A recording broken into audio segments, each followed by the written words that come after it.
also, that is India and United Nations, because United Nations reforms is directly related to India and United Nations. Okay, so let's begin that. So first of all, you need to find out a smart way to study United Nations. बहुत बार ऐसा होता है कि अरे sir ये कैसा होगा हमारा, बिकॉज ये इतना वास्ट है सिलेबस. तो total United Nations has more than 110 articles, more than 110 articles. So in those articles, the structure of United Nations, the working procedure of United Nations, everything is considered. And then apart from that, there are some miscellaneous provisions also. So ये अगर करने जाओगे आप, अगर किसी net पे अगर net अगर खोलोगे इंटरनेट, या फिर अगर if you happen to open a book on UN, तो आपको पता चलेगा कि अरे क्या भाई ये क्या चीज चल रही है. ओके, ये क्या चल रहा है. And then you will actually have the disconnectivity with that particular structure. Okay, so देखना पड़ेगा कि यूनाइटेड नेशंस बेसिकली है क्या, and how to study the United Nations altogether. Fine. Yes. So generally what happens, generally when we study United Nations, okay, तो हमें पहले उसके principles देखने पड़ते हैं, उसका वर्किंग प्रोसीजर देखना पड़ता है. But then to understand that, we have to understand the background of the UN. Since we are not learning the world history, I will hardly get into the background of the United Nations. I'll just take 2 to 3 minutes to see the entire background, because we are learning international relations and India's foreign policy. So थोड़ा बहुत lecture ये उस तरीके से जाएगा. And if any of you is a law student, उनके लिए भी lecture important है. So once the lecture is over, I mean I'm flashing a PPT before you. So once the lecture is over, I will tell you how to keep this. Okay, so I'll tell you, 24th of October, it's called the United Nations Day. Generally what happens, the First World War was responsible for the Second World War. मतलब ये कहा जाता है कि First World War में जो हुआ, जो First World War में जो Treaty of Versailles हुआ, then Treaty of Versailles was actually came out with a huge amount of problems and atrocities against Germany. Okay, ये सब हुआ वर्ल्ड वॉर में. और उसके बाद फिर वर्ल्ड वॉर 2 शुरू हुआ. So somehow World War 1 and World War 2 had the seeds, World War 1 and Treaty of Versailles had the seeds of World War 2. समझे? तो उसके बाद फिर क्या होता है, जब हम वर्ल्ड वॉर 2 की बात करते हैं, so World War 2 was not to be avoided basically. But after that World War 2, one thing was realized: there has to be an existence of a supranational institute. Supranational means it's all beyond all the nations, and in a way it is in a position to control the nation somehow.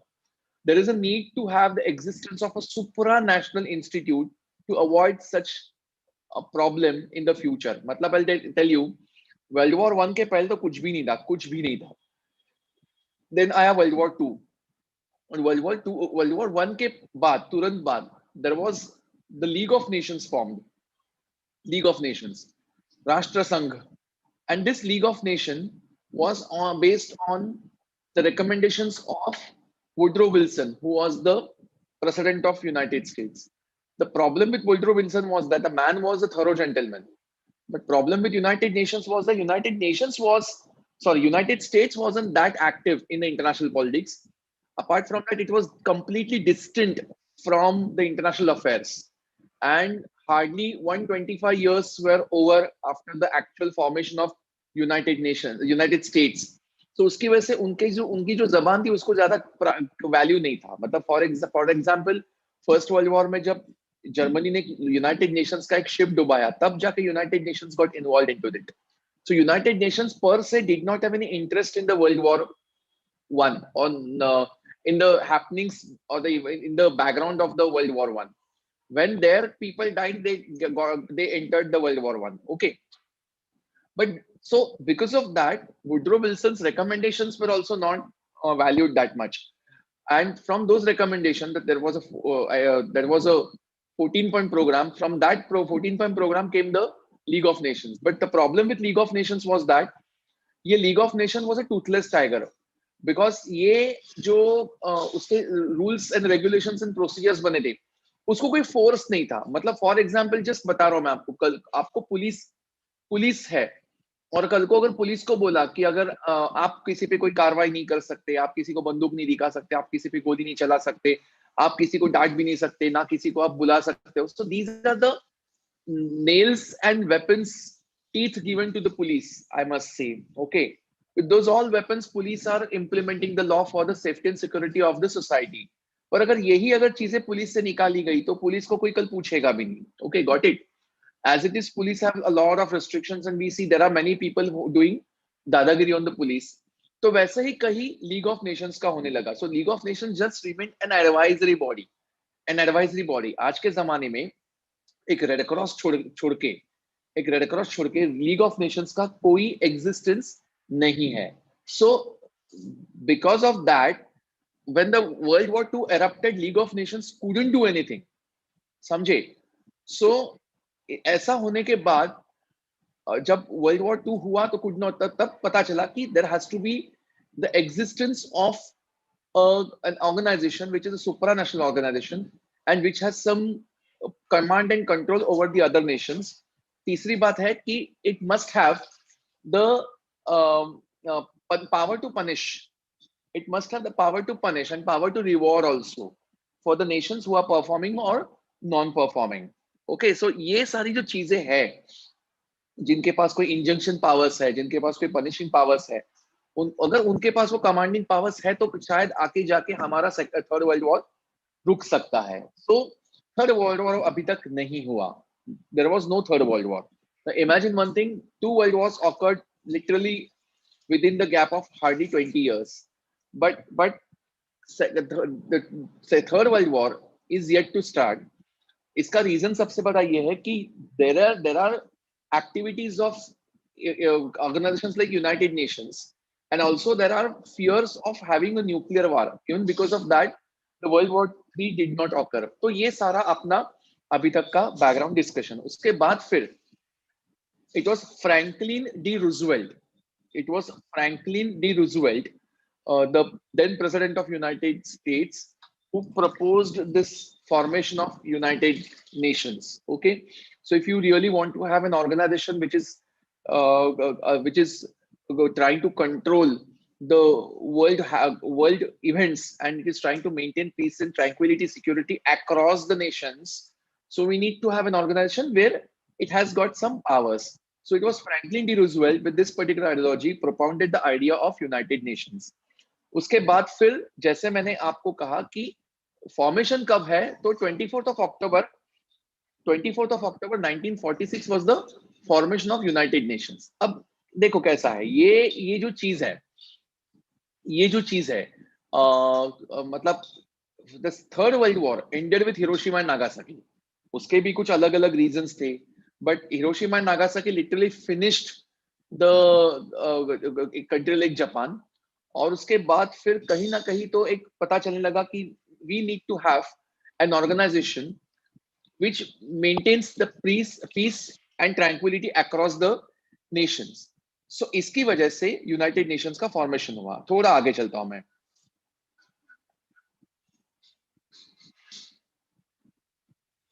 Now जब 1945 में ये, मैंने 46 का, I'm sorry, 1945 में ये form हुआ.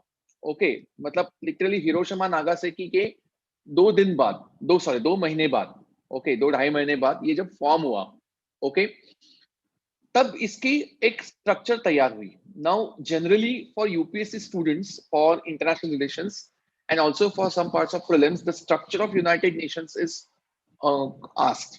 तो इसका पढ़ाई कैसे करते हैं उसका एक स्मार्ट तरीका है. Now suppose if I tell you to make 2 sides of one paper. Okay, now I'm just asking you to keep the mics open, keep the mics on. तो मुझे आप में से किसी को कुछ सवाल पूछने हैं. So if you give me the answers, then I will be happy to share few things with you. तब जाके आपको ये पढ़ाई का मजा आएगा. नोट्स आपको मिलेगा, उसका कोई प्रॉब्लम नहीं है, पर वो दिमाग में भी जाना चाहिए. So I'm asking you to raise the voice when I'm asking questions. Okay. Now, what if I ask you are the pillars of a democracy? What are the pillars of a democracy? Can anyone tell me the pillars of democracy? Legislature, executive, judiciary. Okay, legislature, executive and judiciary. Okay, these are three pillars. Fantastic. Okay. और कोई है? Media. Media is considered as the fourth pillar of democracy. Okay. So legislature, executive and judiciary. Thank you. और एक सवाल मेरा आगे है. Anyone can answer. Are only these things required for a country to run? No, sir. No, sir. Only okay. फिर और क्या लगेगा उस कंट्री को रन करने के लिए? Finance लगेगा. फाइनेंस लगेगा. ओके. और कुछ लगेगा? Can I say the military is required to run a country? Yes, sir. Yes. Okay. मैं ये भी पूछ सकता हूँ. Are bureaucrats not required to run a country? They are required. At least you must all say yes. Yeah. Right.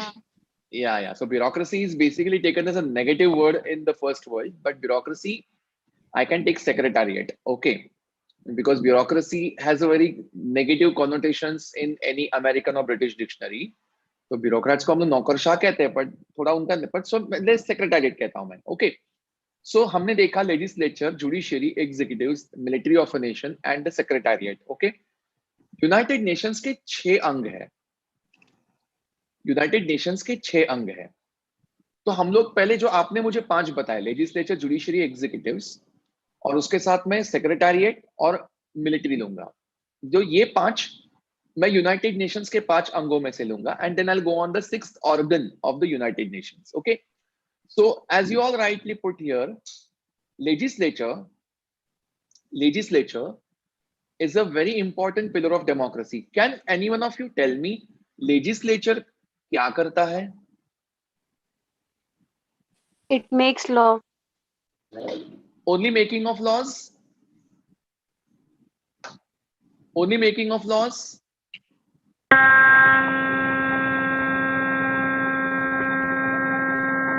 Only making of laws? What's this? Sanket.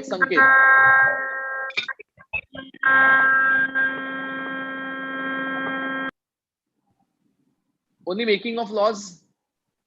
No. Then क्या चलता है लोकसभा, राज्यसभा में, विधानसभा में क्या चलता है बोलो? They discuss the issues.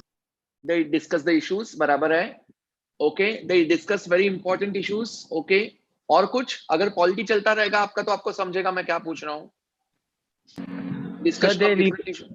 Representing the people of nations. नहीं, I'm asking about legislature. इसी देश का Implementation of legislature. laws. They represent the people, sir. They represent the people. बराबर है. Okay. Apart from that, there are some motions introduced. बराबर है. बराबर है ना. लोकसभा का सेशन शुरू होता है और फिर उसके बाद फिर adjournment motion है with reference to the farmer laws and all. Okay. Yes. So we have seen various powers and functions of Lok Sabha. सबसे पहला powers and function Lok Sabha Rajya Sabha का legislature का ये है, मतलब हमारी Lok Sabha Rajya Sabha, we call it parliament, America calls it their own congress. Okay. So जब लोकसभा राज्यसभा का अगर फंक्शन मतलब ये फंक्शनिंग होता है, so first they come out with making laws. Okay. उसके बाद हमने देखा they discuss certain important issues. हमने और एक देखा they represent the people. Okay. उसके बाद they make the amendments in the law. बराबर है. उसके बाद they come out with the motions important for the public welfare. Okay. अगर कोई discussion important चाहिए तो adjournment motion उसके लिए लाया जाता है. Okay. ये होता है. And apart from that फिर अलग अलग उसमें सुझाव या फिर resolutions भी आते हैं, पास होते हैं. Understood. So I hope you are all clear with the functioning of the legislature of a country. Are you all clear? Yes, sir. या अभी उसके बाद भी आपको जितने जितने फंक्शंस याद है याद रहने दो। ओके, फिर लेजिस्लेचर का भी एक प्रमुख होता है, उसका नाम वो सिटिंग प्रमुख होता है। उसमें लोकसभा में लोकसभा के स्पीकर होते हैं, राज्यसभा में राज्यसभा के चेयरमैन होते हैं। सो वो उस सेक्रेटेरिएट पे पूरा कंट्रोल रखते हैं, ये हमको पता है। So this the job which is done by the legislature, the job which is done by the legislature is performed by the General Assembly of the United Nations. तो अगर पेपर में सवाल आता है कि XY नाम का कैटेगरी का फंक्शन है, उसे कौन परफॉर्म करता है, so try to analyse that function and try to join that function with the functions of India. कि इंडिया में ये फंक्शन कौन करता है, जुडिशरी करता है, लेजिस्लेचर करता है, या एग्जीक्यूटिव करता है, या सेक्रेटेरिएट करता है? नहीं, शायद सेक्रेटेरिएट करता रहेगा। So go for the answer, that shall be the answer. Okay, so जो प्रकार की चीजें हमारे यहाँ हमारा लेजिस्लेचर करता है, उसी प्रकार की चीजें यूनाइटेड नेशंस में वहां की जनरल असेंबली करती है। Is it crystal clear? Okay, Yes, sir. या ओके, थोड़ा अभी आगे जाता हूं मैं। Now after legislature, okay, after legislature, Sukrita ma'am told me that there is something called a judiciary. Okay. Now, can any one of you tell me what are the functions of judiciary in India? आप To बोल सकते adjudicate the law. Judicate the law. Okay. और कुछ? Judiciary के functions क्या है बताइए To मुझे? see if administration the of laws are justice. Maintain the order. Resolve the dispute. एक मिनट। ओके, डिस्प्यूट रेजोल्यूशन, उसके बाद फिर administration of justice, adjudication of law. Okay, और कुछ? और कुछ? mediation, mediation. Okay, fine, good. और कुछ? Good good good Krisha. या मीडिएशन, और कुछ? Something that we are missing with current affairs? Protection of the people's rights. Protection of people's rights. Okay, all right. और Judicial review, sir. Mansi, good, judicial review. Okay, और कुछ? एक एक चीज missing जा रही है। Okay, can I go on? बताऊं मैं? उसको कहते हैं judicial interpretation of the law.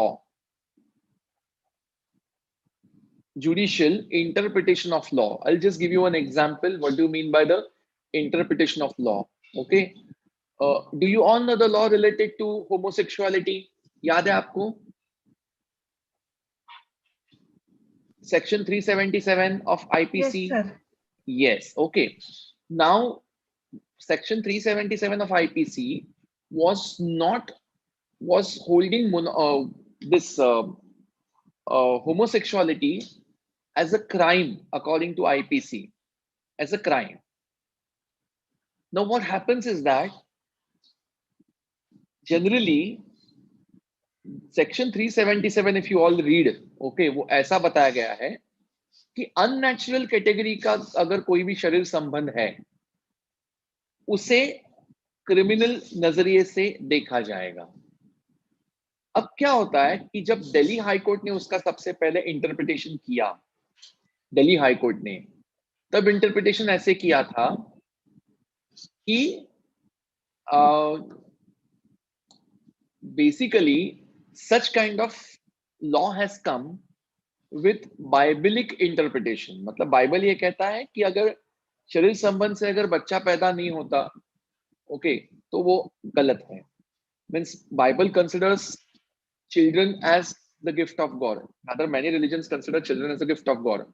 So because of that, in Christians and in many Catholic countries and Protestant countries also sometimes, abortion is basically banned according to law. Abortion करना allowed ही नहीं है because it's a God gift. और तुम लोग फिर क्या कर रहे हो? अगर ये God gift है, तो फिर तुम लोग उसको नकार रहे हो। Okay. So when apart from that, when you are also keeping physical relations with someone in the manner which is not providing child, okay, then those physical relations shall be called sin. ये Bible में लिखा गया था, तो उसका directly interpretation 377 में आ गया, और अननेचुरल फिजिकल रिलेशंस में होमोसेक्सुअलिटी भी आ गई थी। उसके बाद फिर उसमें सुप्रीम कोर्ट ने उसके इसमें हाई कोर्ट ने उसके बाद फिर 2017 18 19 में शायद सुप्रीम कोर्ट ने ये कहा कि ये इंटरप्रिटेशन गलत है, जिसको जिसके साथ पार्टनरशिप करना चाहिए वो करने दो। मतलब I do not advocate that, but I can't even say कि these people are criminal, they should be put behind bars, ये नहीं कह सकते हम लोग। ओके, सो इसकी वजह से ये जो सुप्रीम कोर्ट ने कहा उससे कहा जाता है interpretation. I'll give you one more example of interpretation. ये 3 साल पहले हुआ था। Article 1110 of the Constitution, 110 of the Constitution, it talks about the money bill. Okay, money bill. और money bill को सर्टिफाई करने वाला लोकसभा का चेयरमैन होता है। Lok Sabha speaker certifies the bill as a money bill. Okay, और उसके बाद फिर अगर वो लोकसभा स्पीकर अगर उसको सर्टिफाई करे तो वो मनी बिल सिर्फ लोकसभा में ही पास होगा। There is no requirement to take the cognizance of Rajya Sabha, or even if Rajya Sabha rejects it, it will be passed. And Lok Sabha Speaker had the whole and sole authority to certify a bill as a money bill. तब 110 का interpretation supreme court ने ऐसे किया था कि Rajya Sabha is also having public mandate. So अगर Lok Sabha speaker को अगर मनी बिल करार देना है किसी बिल को, so Rajya Sabha also then judiciary has power to look into that matter, okay, and see whether the certification of Lok Sabha Speaker to a bill as a money bill is correct or not. तो इसे interpretation कहते हैं। वैसे वैसे बहुत examples मैं आपको दे सकता हूँ। So this is interpretation. So जैसे हमने कहा कि administration of justice है, interpretation of law या statutes है, उसके बाद फिर implementation of laws है, उसके बाद फिर adjudication है, ये जो सारी चीजें हैं ना, and apart from that interpretation of international conventions, national international conventions and traditions, ये जो भी चीजें जुडिशरी करती है वो यूनाइटेड नेशंस में करता है international court of justice. Have you understood this? Have you all understood this? Yes, sir. Okay okay okay, Yes, sir. Fine. हाँ, तो देखो मतलब लोकसभा के स्पीकर पावर्स एंड फंक्शंस अगर आपको पता है ना, वेरी गुड। फिर आपको यूनाइटेड नेशन जनरल असेंबली नींद से भी उठाए तो भी आपको पता होना चाहिए। अगर आपको जुडिशरी क्या करती है इसका अगर कोई अंदाजा हो तो फिर United nation security international court of justice, जिसका ऑफिस हेग को है, ये पता होगा आपको ये लोग करते क्या है। ओके, थोड़ा आगे चलता हूं मैं। चलो अभी सो लेजिस्लेचर, जुडिशरी एंड एग्जीक्यूटिव्स। अभी आगे एग्जीक्यूटिव्स, अब आ गए हमारे एग्जीक्यूटिव्स। एग्जीक्यूटिव्स क्या क्या करते हैं? Any idea what executives do? Any idea? Implementation of the law.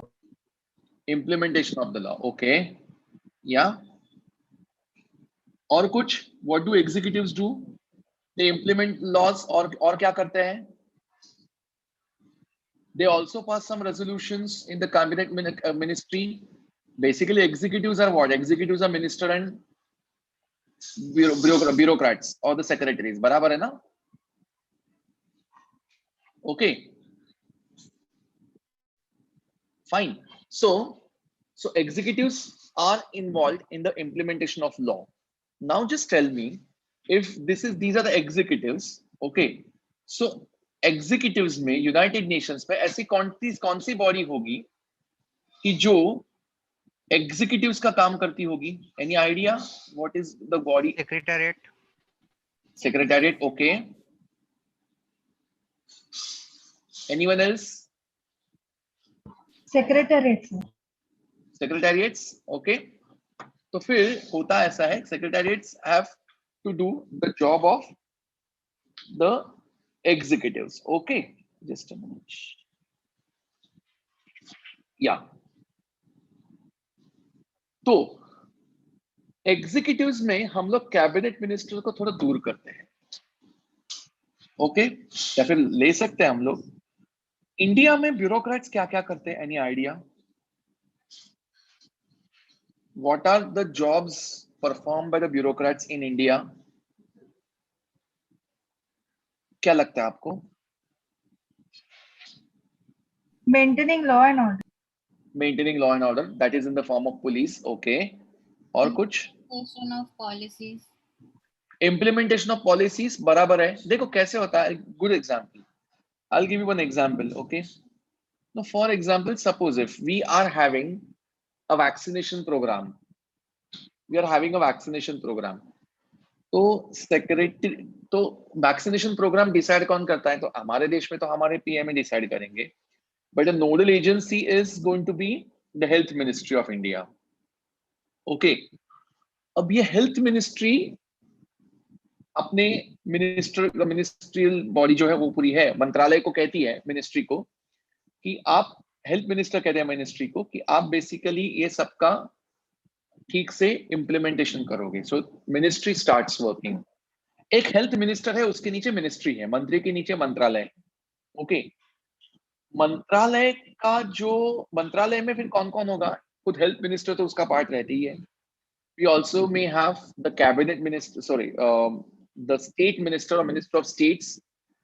Okay, sometimes they have independent charge और sometimes they do not have independent charge. Okay, so उसके बाद फिर उनके नीचे वहां उस पूरे मिनिस्ट्री का सेक्रेटरी रहता है. सो health secretary, the topmost bureaucrat in that ministry, is as good as the health minister of that particular state or nation. Okay, तो health minister जो रहता है उसके नीचे मिनिस्ट्री, और मिनिस्ट्री के साथ रहता है the chief secretary of the ministry और the principal secretary of the ministry. ये रहता है. Okay, थोड़ा आगे चलता हूं मैं. अभी इसमें क्या होता है बताता हूं मैं आपको. ये इसके नीचे, मिनिस्ट्री के नीचे रहता है सचिवालय, और हम लोग उसे कहते हैं द सेक्रेटेरिएट. सचिवालय मतलब हमारा होता है सेक्रेटेरिएट. सेक्रेटेरिएट का जो प्रमुख होता है, that minister I told you now, that chief secretary I told you, chief secretary the ministry, वो जो है वो सचिवालय या फिर सेक्रेटेरिएट का प्रमुख रहता है. एंड सेक्रेटेरिएट के नीचे रहता है हमारा सचिवालय. सचिवालय मतलब डायरेक्टोरेट. ओके, सचिव उसका रहता है directorate. You must have heard about ED. It is nothing but enforcement directorate under the ministry. Okay, Ministry of Finance. Now, जब सचिवालय के लिए, सचिवालय रहता है डायरेक्टोरेट, तब फिर डायरेक्टोरेट का सबसे ऊपर का प्रतिनिधि is also a secretary, and this directorate has different people in that particular field. अगर सपोज वैक्सीनेशन हेल्थ मिनिस्ट्री है तो health minister top most level पे है, और डायरेक्टोरेट में रहेंगे सारे डॉक्टर्स, मेडिकल कॉलेज के डीन्स, जो बड़े बड़े प्रैक्टिशनर्स है, वो सब रहेंगे, वो डायरेक्टोरेट में रहेंगे. Understood? So for example, if there is education ministry, okay, so with this education ministry we'll have the education minister, one and then we also have the principals, deans, and other people who are also the you can say the chiefs of universities. Okay, so ये सब जो है ना, ये रहेंगे उस directorate में. Have you understood this?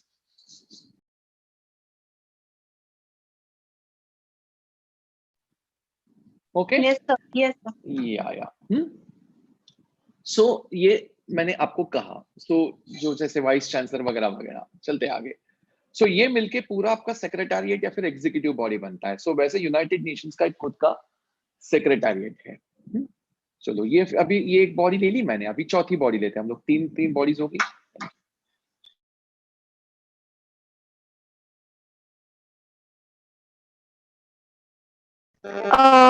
So I am having a doubt.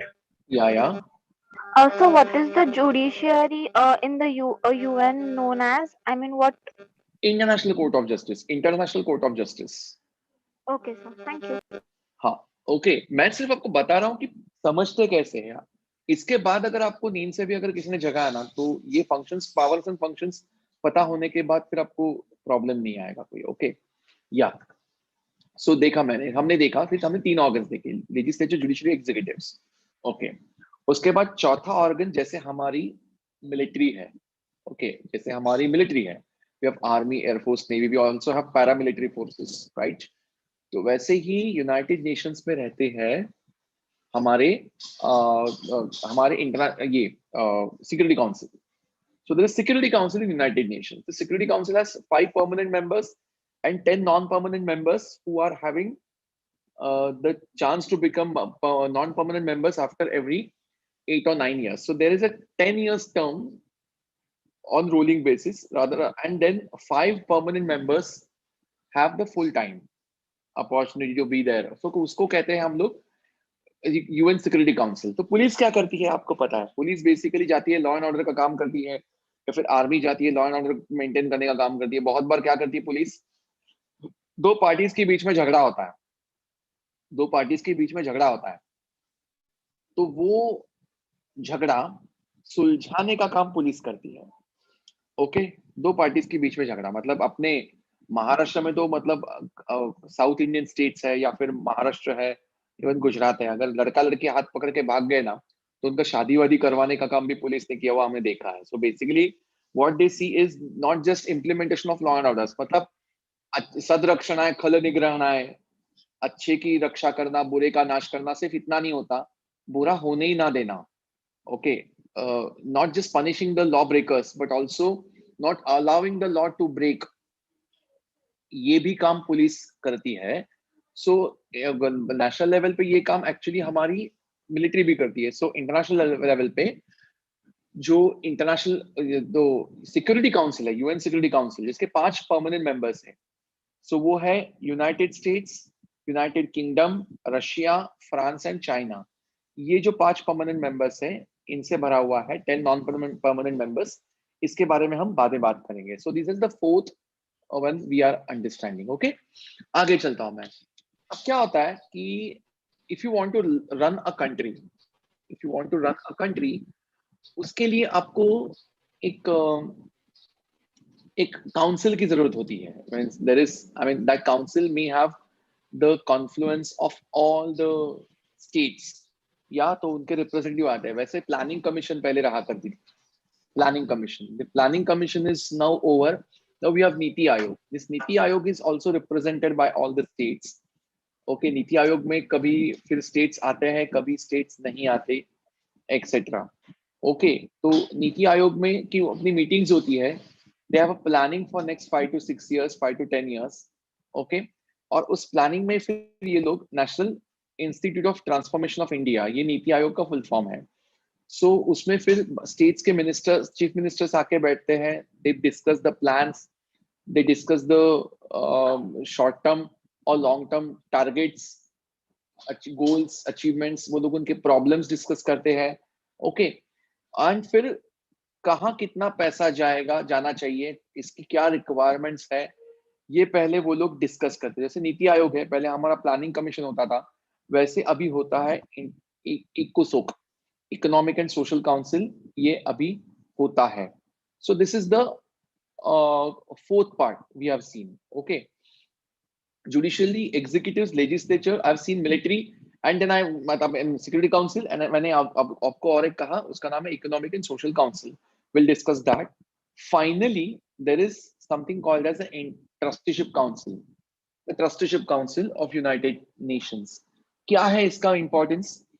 तो after the second world war बहुत सारे देश ऐसे थे जो ब्रिटिशों ने छोड़े थे, जो फ्रेंच लोगों ने छोड़े थे। उनका सबसे बड़ा प्रॉब्लम ये हुआ था कि इस देश को चलाए कैसे। चलाने वाले थे वो जुल्मी थे, माना, पर वो चले गए। अब वो कम से कम चलाने वाले तो थे, जुल्मी थे माना, पर चलाने वाले तो थे। वो चले जाने के बाद जुल्मी लोग चले गए, पर चलाने वाला कोई बचा नहीं। That is the part. So British gave us a system, British gave us judiciary, British gave us military, they also gave us the secretariat positions.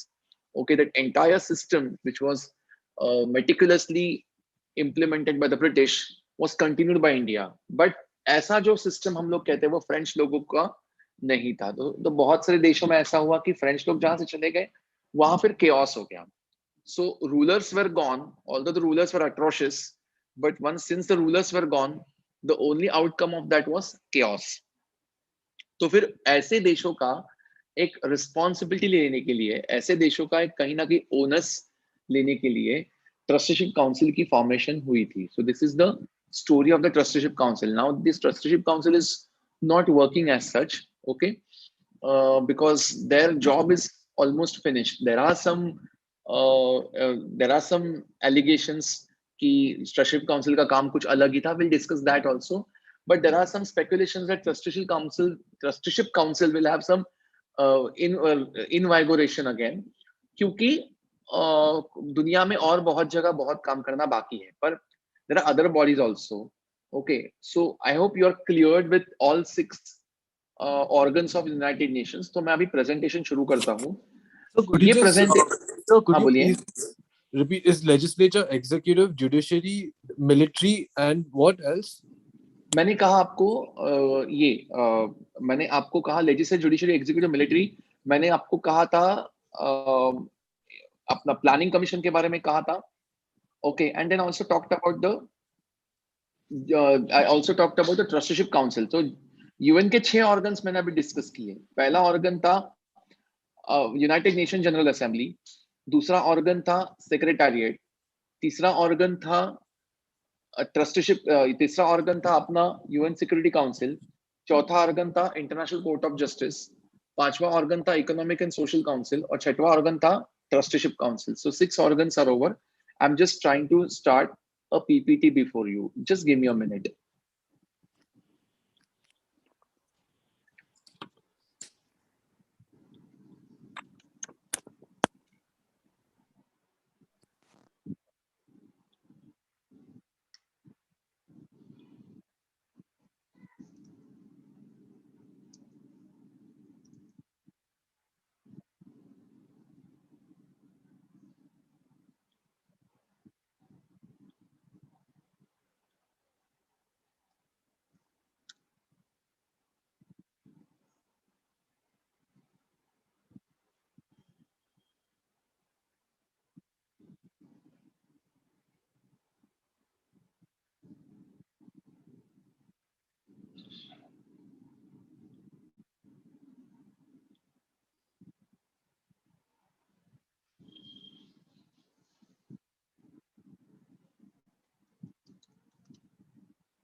So in the Bible, even fornication is a sin, no? No, who says that? अरे नहीं रे बाबा, ऐसा कुछ नहीं है. Just a minute, just a minute, just a minute. 1 sec. Just give me a minute, okay? Yeah.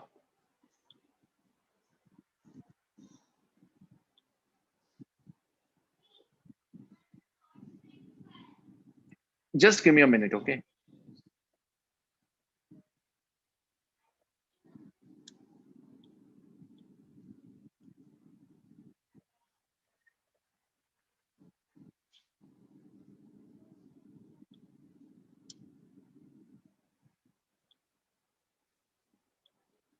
Yeah.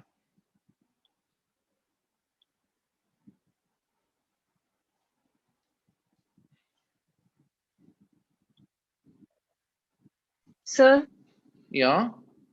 Yes. Yeah. Go on. sir, we have to by heart all the articles of UN. No, no, no, no, no, no, no. Let me come to that point. Don't worry. Don't worry. Don't worry. Don't worry. Don't worry. See, I'll tell you. देखो, मैं एक बात बोलूं मैं आपको. ये ना थोड़ा सा मैंने कुछ ज्यादा ही उसे क्या कहते हैं सटीक तरीके से दिया है उसे. Okay, you don't need to by heart the articles. See, do you uh, do you by heart the constitutional provisions, or sorry, the constitutional articles? जरूरत पड़ती है आपको पूरा पूरा करने की? Not No, but everything. Not necessary. But Yeah, some- if you yeah, some articles are to be by hearted, right? अभी अभी ये आर्टिकल्स मैंने क्यों दिए आपको बताऊं मैं. This is the most authentic way and the compact way of studying United Nations. अब ये चार्टर क्यों दे रहा हूं मैं आपको. This is as good as the Constitution of United. This is in fact the Constitution of United Nations. Okay. तो उसमें क्या है पता है, इसमें ना एक वर्किंग प्रोसीजर है और पूरा का पूरा ऑर्गन्स भी दिया हुआ है यूनाइटेड नेशंस का. So if you want to buy heart, fantastic. If you don't want to buy heart, no problem, no problem. Okay? क्योंकि कैसे होता है बताओ मैं आपको, ये बाय हार्ट अगर करने गए तो अननेसेसरी बर्डन आएगा. अगर आपको इतना पता है कि कौन से पार्ट में क्या क्या है, वो भी चलेगा नहीं चलेगा. दोज हु आर स्टडिंग से इंटरनेशनल रिलेशंस, उसमें आपका आप में से किसी का पॉलिटिकल साइंस या इंटरनेशनल पॉलिटिक्स है, ओके, तो फिर यूनाइटेड नेशंस का चार्टर आपके लिए बाय हार्ट हुआ तो अच्छा है. ओके, तो जनरली ये स्टूडेंट्स करते नहीं हैं, पर मैं ये क्यों दे रहा हूँ पता है, ये थोड़ा और ज्यादा पिन पॉइंटेड होने के लिए मैं दे रहा हूँ. एक बार ये पता चला कि चार्टर में ही सब कुछ शामिल है, तो you don't need to studies anything else apart from this charter. Charter का मैं आपको लिंक भी देता हूँ. And I have not even taken any article, all the articles. मैंने हार्डली 25 या 30 आर्टिकल्स दिए हैं. आपको बाय हार्ट करने की जरूरत बिल्कुल नहीं है. Okay, so don't worry about that. Now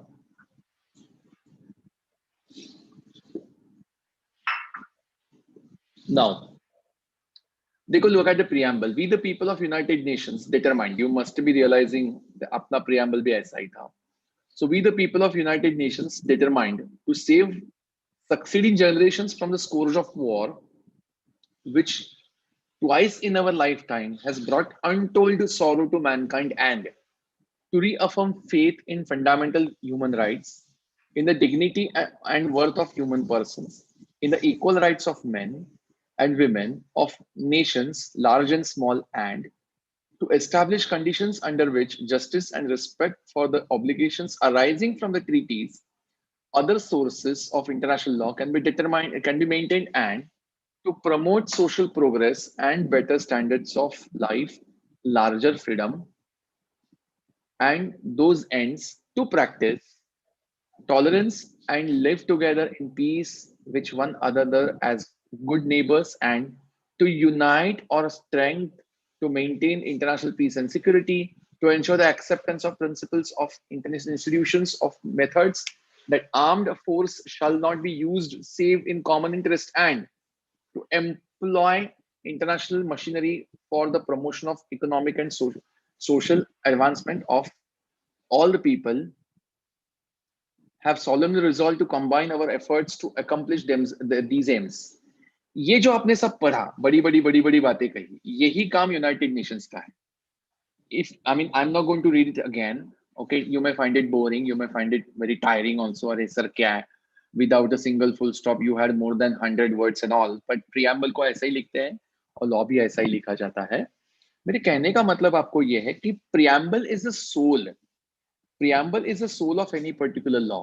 होता ऐसा है कि preamble का सबसे important क्या रहता है महत्व,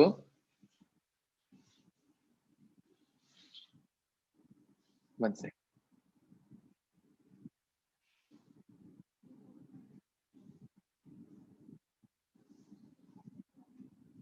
Yeah. Okay. सबसे important क्या है कि with these lines जो अभी आपने पढ़ा ना, ये दो तीन स्लाइड्स में ना यूनाइटेड नेशंस का पूरा इंपॉर्टेंस आ चुका है. And for that the preamble is important. Preamble is a part of this charter. जैसे हमारा preamble हमारे constitution का part है, तो constitution में क्या है, तो पहले preamble पढ़ो. 15 20 30 40 बार preamble रटने के बाद आपको पता चलेगा आपको constitution में क्या है, ये पता हो गया. So this is very important. मतलब इतना important रहता है ये कि अगर constitution का कोई provision अगर गलत जा रहा है, या फिर UN charter का अगर कोई प्रोविजन गलत जा रहा है, या फिर उसमें कोई अमेंडमेंट है, अगर वो कोई अनजस्ट है, तो अनजस्ट है या नहीं कैसे उसे देखे, गलत है या सही कैसे उसे देखे, तो प्रियम्बल खोल के देखो. प्रियम्बल में ही अगर वो सही लगता है प्रियम्बल के हिसाब से, then you are going fine. So accordingly, our respective governments, through representatives assembled in the city of San Francisco, who have exhibited their full powers, found to be in good and due form, have agreed to the present charter of UN, and do hereby establish an international organization to be known as the United Nations. तो आगे चलते हैं, इसका making कैसा है. ये form क्यों हुआ? Why was the United Nations even formed? मैंने जैसे आपको So should we पहले ही take कहा screenshots of these slideshows? Don't Shaunak, नहीं नहीं नहीं। Okay. हाँ, मैं नॉबिन सर को मैंने बहुत कुछ देखे रखा आज, और आपको ऑलरेडी इस लेक्चर के बाद बहुत कुछ मिलने वाला है, so don't take screenshots, okay. मैं आपको इसका लिंक दे सकता, लिंक तो दूंगा। ये पीपीटी तो आप ही का है। Once the lecture is over, PPT belongs to you. You're going to send it to us? Yes yes yes yes. Okay. तो अगर चैट यहाँ डिसेबल है ना, तो मैं चैट में ही आपको पीपीटी भेज सकता था। Anyway, Or Nobin, no? Or you send it to Nobin for sure, no? Nobin sir को दे दूंगा मैं, ओके। सो Okay. पहला हम देखते हैं कि यूनाइटेड नेशंस बेसिकली फॉर्म क्यों हुआ। So maintain international peace and security, to end, to take collective efforts, effective collective measures for the prevention of and removal of threats to the peace, for the suspension of acts, aggression, or other breaches of peace, to bring about peaceful means in conformity or with the principle of justice, international law. उसके बाद adjournment or settlement of international dispute or situation which might lead to a breach of peace. मतलब basically first world war देखा, second world war देखा, हम कुछ नहीं कर सके, एक साथ आके भी कुछ नहीं कर सकते, उल्टा कुछ एक साथ आके एक ग्रुप ने कुछ एक साथ आके दूसरे ग्रुप के साथ फाइटिंग कर दिया, ओके। सो यही वर्ल्ड वॉर हुआ। और वर्ल्ड वॉर में हुआ ऐसे कि लिटरली बताओ मैं आपको, तो ब्रिटेन एंड फ्रांस वॉर में उतरे तो उनके जेब में बाकी से जो देश थे उनके कैद में, वो भी सारे उतरे। इटली उतरा तो इटली के साथ भी कुछ उतरे, नीदरलैंड्स उतरा तो नीदरलैंड के साथ उतरे, पहले वर्ल्ड वॉर में ऑटोमन एम्पायर था उनके साथ उतरे, जर्मनी ने कुछ देशों को जीता वो भी उतरे। सो पॉइंट इज दैट ये क्या चीज है, why are we having a world war, and why are countries like India, even Myanmar for that matter, are fighting when there is no interest of these countries involved in this war?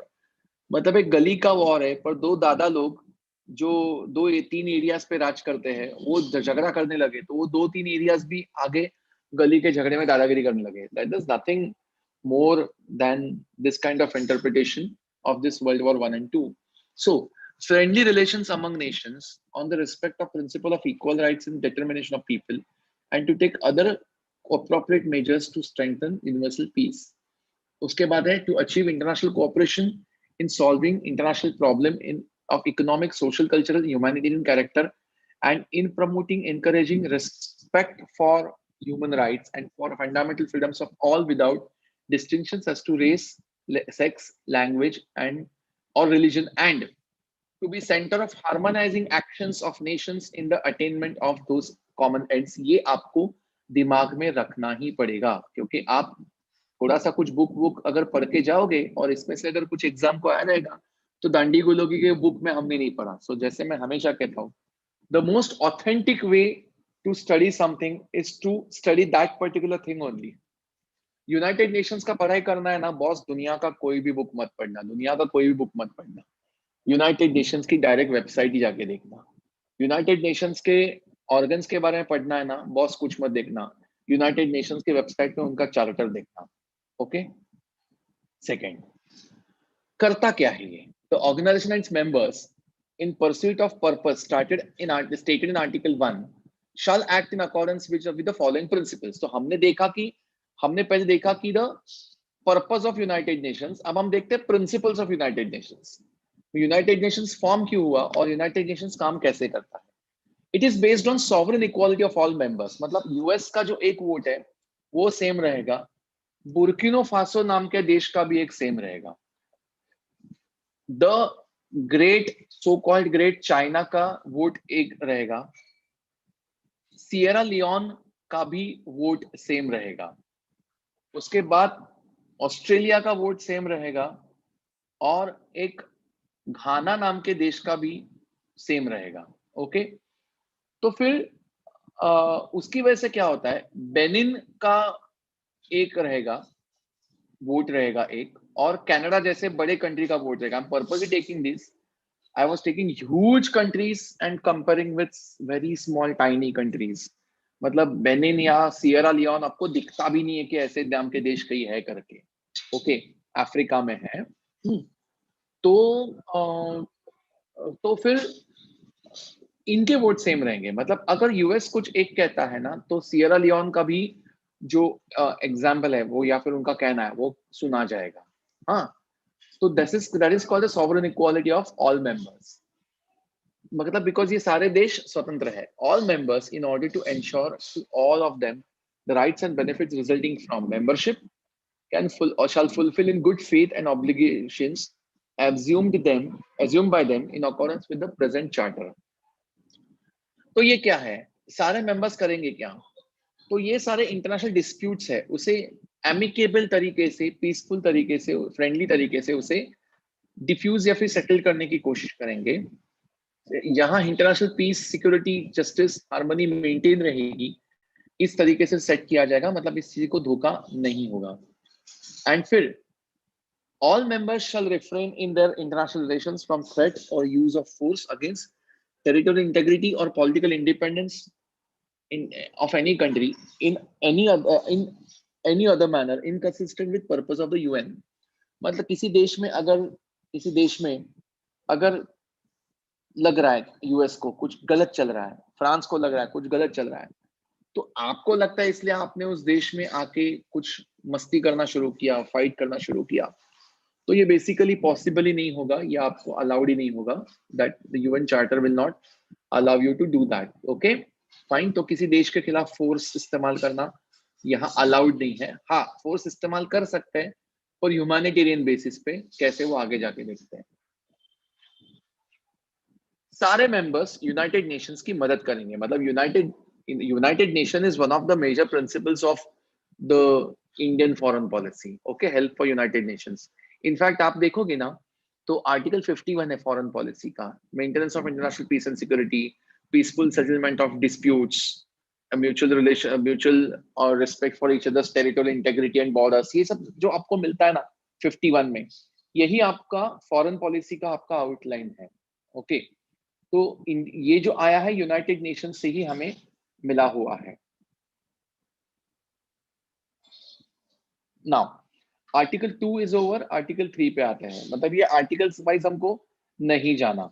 Okay, ये article wise हमको नहीं जाना।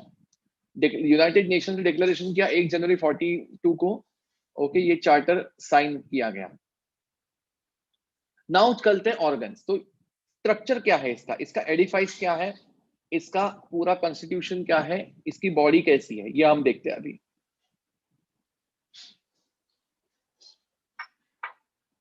As discussed earlier, United Nations has 6 organs: GA, General Assembly; Security Council; Economic and Social Council; Trusteeship Council; International Court of Justice and Secretariat। जिसको जिस तरीके से इसे by heart करना है बाय हार्ट करो। मैंने कभी आपको नहीं कहा, आगे नहीं कहूंगा कि आपको इसके आर्टिकल्स बाय हार्ट करने हैं। हाँ, एक हो सकता है अगर कोई आर्टिकल यूनाइटेड नेशंस का पुख्ता एकदम करंट अफेयर्स में शामिल है और हमेशा वो न्यूज में आ रहा है, और अगर उस पे अगर आपको सवाल एग्जाम में पूछा गया, अगर वो आपको नहीं आया, तो वो आपकी गलती है। Because whatever comes across you in current affairs manner, that has to be known to you. अगर कोई लोकसभा में कोई मोशन है, उस मोशन पे बवाल है, और मोशन का अगर कोई लोकसभा का जो motion has no article as such, कि मोशन का कोई आर्टिकल नहीं होता। लोकसभा राज्यसभा का एक खुद का उनका रूल्स रहता है, रूल बुक रहता है, उसके हिसाब से वो आया रहता है मोशन। तो वो आपको पता होना चाहिए अगर वो न्यूज में हो। सिमिलरली आर्टिकल 7 क्या है, 8 क्या है, भूल जाओ। पर 7 का जो प्रोविजन है, GA, security council, economic and social council, trusteeship council, ICJ, International Court of Justice and Secretariat, that should be known to you, period. Okay? तो अगर लगता है such subsidiary organs as may be found necessary may be established in accordance with the present charter, और भी organs form हो सकते हैं। और United So these are nation the के 6 pillars you mentioned, right? yeah, okay, 6 organs, 6 pillars. Okay, men and women are not to be discriminated over here. Okay, ये complete democratic form पे जा रहा है। हाँ, अभी आता है हमारा यूनाइटेड नेशंस जनरल असेंबली। मैंने जैसे पहले ही कहा, you those who want to start off, I mean study like chapter 4 United Nation General Assembly, this and that छोड़ दो, जिसको करना है वो करो, जिसको नहीं करना नहीं करो। पर इसका कंपोजिशन और फिर इसके इसके क्या उसे कहते हैं, इसका कंपोजिशन और इसकी जो वर्किंग प्रोसीजर्स है वो आपको पता होनी चाहिए।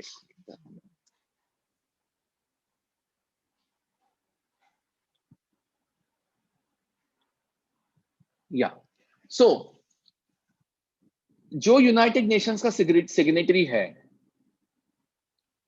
जो यूनाइटेड नेशंस का सिग्नेटरी है वो सारे उसके मेंबर्स रहेंगे। Currently 193 members, okay, and each member shall not have more than 5 representatives in General Assembly. So India and any other state, or India and any other nation, will have 5 representatives in General Assembly, okay. तो general assembly करती क्या है? may discuss, 10 number का article देखो, may discuss any question or any matter within the scope of present charter or relating to powers and functions of any organ provided in the present charter. मतलब देखो कैसा है कि जैसे लोकसभा में हम सब कायदे डिस्कस करते हैं, कौन से मिनिस्ट्री के क्या क्या फंक्शंस है, या फिर कौन से सेक्रेटरीज रहेंगे, सेक्रेटरीज रहेंगे, या फिर पुलिस है, उनके फंक्शंस क्या क्या है। प्लानिंग कमीशन था पहले, अभी नीति आयोग है, वो क्या क्या करता है। जैसे ये चीजें हम लोकसभा में डिस्कस करते हैं, हाईएस्ट, या फिर Lok Sabha Rajya Sabha, so highest platform to come together and discuss. तो वैसे ही यहाँ जनरल असेंबली में होता है। Go ahead.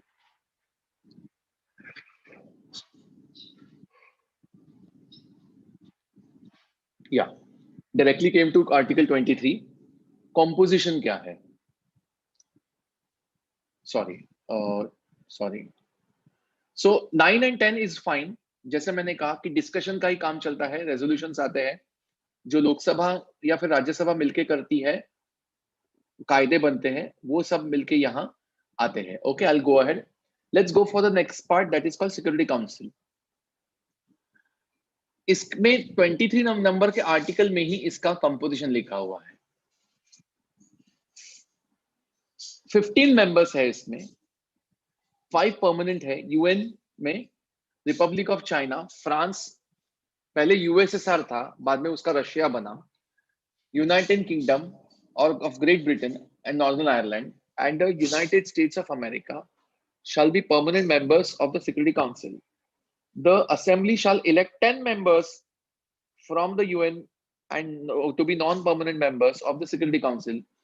Due regard being specially paid in the first instance to the contribution of members of UN to the maintenance of international peace and security and to other purposes of the UN organization, and also to be equitable geographical distribution. मतलब इनका कहना ये है कि 10 members को हम लोग कैसे चुनेंगे, तो दुनिया के हर हिस्से में कुछ मेंबर्स आएंगे, हर हिस्से को रिप्रेजेंटेशन मिलेगा, ऐसे ही हम लोग मेंबर्स चुनेंगे।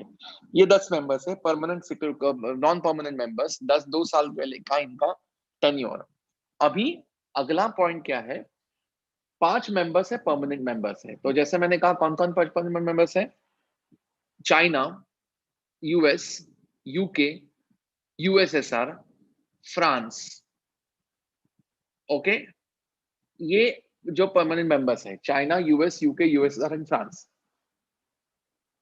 ये परमानेंट मेंबर्स है। अभी उसमें यूएसएसआर जो था, 1991 में यूएसएसआर खत्म हो गया and was converted into Russia. So Soviet union जो था, okay, union of Soviet socialist republics, वो जो था वो खत्म हो गया और बाद में वो बन गया अपना रशिया। तो it was the largest part of USSR, जो 15 टुकड़े हुए रशिया के 91 में 15, और and it's the largest part of USSR, Russia was. और उसके बाद फिर मॉस्को उसका कैपिटल रहा। और यूएसएसआर का पूरा जो लीगेसी था, यूएसएसआर का पूरा लीगेसी था, वो लीगेसी मिला जाके फिर रशिया को। I go ahead.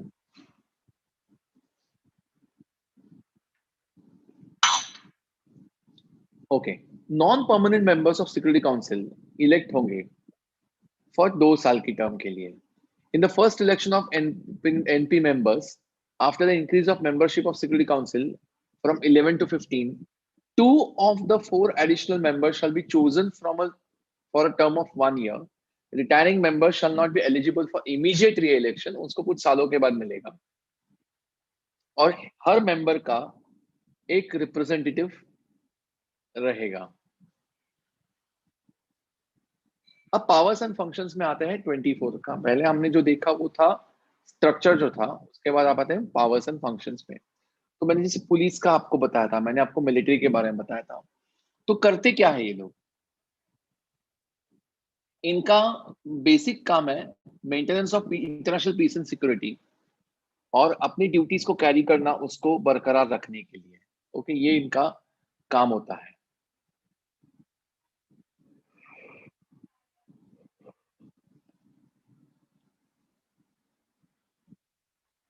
Okay, voting कैसा? Now the voting is most important. I'll just take a break of few minutes, 1 minute, just to come.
Hello.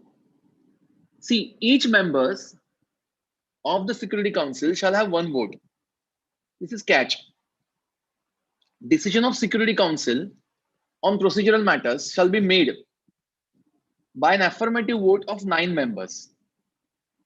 Now, decisions of Security Council on all matters shall be made by an affirmative vote of 9 members and including the concurring vote of permanent members, provided that in decisions under chapter 6 and paragraph 3 of article 52, a party to a dispute shall abstain from voting. इसको 2 minute में दूर करो. पहला देखो, पहला क्या है? Each members of Security Council have one vote. यहां तक ठीक है, चलो कोई बात नहीं. Decisions of the Security Council on procedural matters shall be made by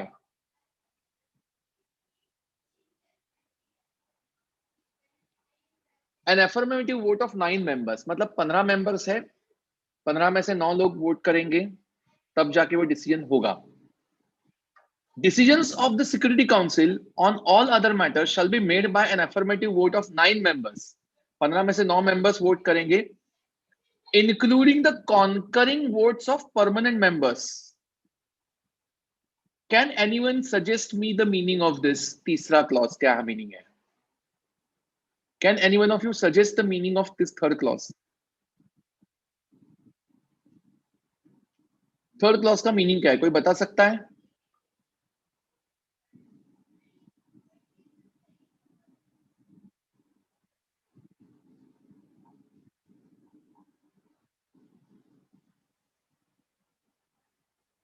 Can anyone That tell me the this thing, those permanent members' votes are important, the most important votes, and but whichever of those permanent members are included in the dispute, they cannot vote.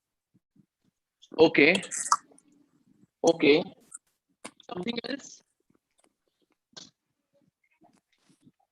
Something else? Yeah, you are fine, you are right. Okay, और कोई बताएगा क्या है?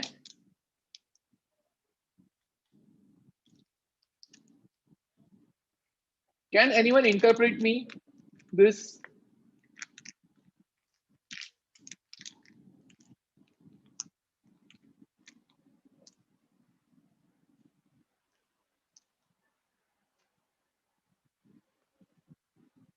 Okay, I'll explain. पहला ठीक है. Each member of the Security Council shall have one vote. Okay, good, good. Decisions of the Security Council on procedural matters shall be made by affirmative vote of 9 members. Okay, 15 में से 9 लोग अगर हाँ बोलते हैं तो वो हो गया. ओके, 15 में से 9 बोलते हैं तो हाँ हो गया, प्रोसीजरल मैटर्स पे डिसीजन लिया. अभी ऑल अदर मैटर्स पे अगर डिसीजन लेना है तो 9 मेंबर्स के अफर्मेटिव वोट्स तो लगते हैं, including the conquering votes of permanent members. का मतलब क्या है पता है? 15 में से 9 लोगों के वोट तो लगते हैं, okay, and conquering votes of permanent members का क्या मतलब है? जो 5 परमानेंट मेंबर्स ना, उन सबके लगते हैं. सी ट्राई टू अंडरस्टैंड दैट. मतलब 15 में से 9 लोग हाँ बोलते तो हाँ हो जाएगा, पर 9 में से 5 जो है ना, वो सबके सब परमानेंट मेंबर्स होने चाहिए. अगर उसमें से एक भी परमानेंट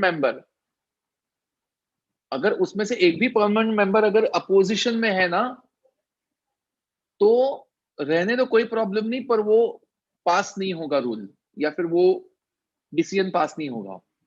मतलब कलकोट के 15 मेंबर्स हैं, 15 मेंबर्स में अगर 14 लोगों ने कह दिया नहीं नहीं ये होनी चाहिए चीज, और एक ने कहा नहीं होनी चाहिए, पर वो अगर वो एक जो है वो उन 5 लोगों में रहेगा ना, 5 लोगों में से एक परमानेंट मेंबर्स में, तो वो डिसीजन पास नहीं होगा. Can anyone of you tell me what are we discussing?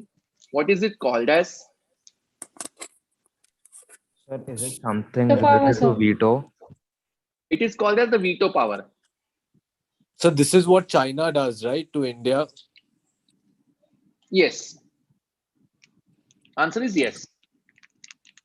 Because all other procedural matters से 15 में से 9 लोग चलो वोट कर दिए, पर बाकी सारे मैटर्स पे अगर 15 में से अगर एक भी अगर 15 में से एक भी परमानेंट बंदा अगर कॉन्करिंग वोट नहीं भेजता, तो फिर वो डिसीजन पास नहीं होगा. So we are calling it as the veto power. इसे ग्रेट पावर भी कहा जाता है, क्योंकि वीटो नाम का कोई शब्द यूएन चार्टर में नहीं है. Veto is not included in anywhere in the UN charter. Go on finding any document on UN website.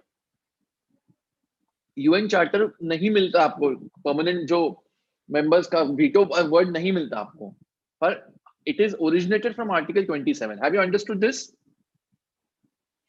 Is it understood to everyone? Yes, sir. Yes, sir. Yes, sir. I'll go ahead. Yeah, thank you. Okay. तो ये हो गया 23. अब आते हैं 33 तक. यहां आता है आपका इंडिया पाकिस्तान कश्मीर, और ये मैंने डिस्कस किया था आपके साथ क्लास में. पार्टीज टू एनी डिस्प्यूट मतलब ये पैसिफिक सेटलमेंट डिस्प्यूट कैसे होता है, शांति के तरीके से झगड़े को सुलझाना, ये कैसे होता है।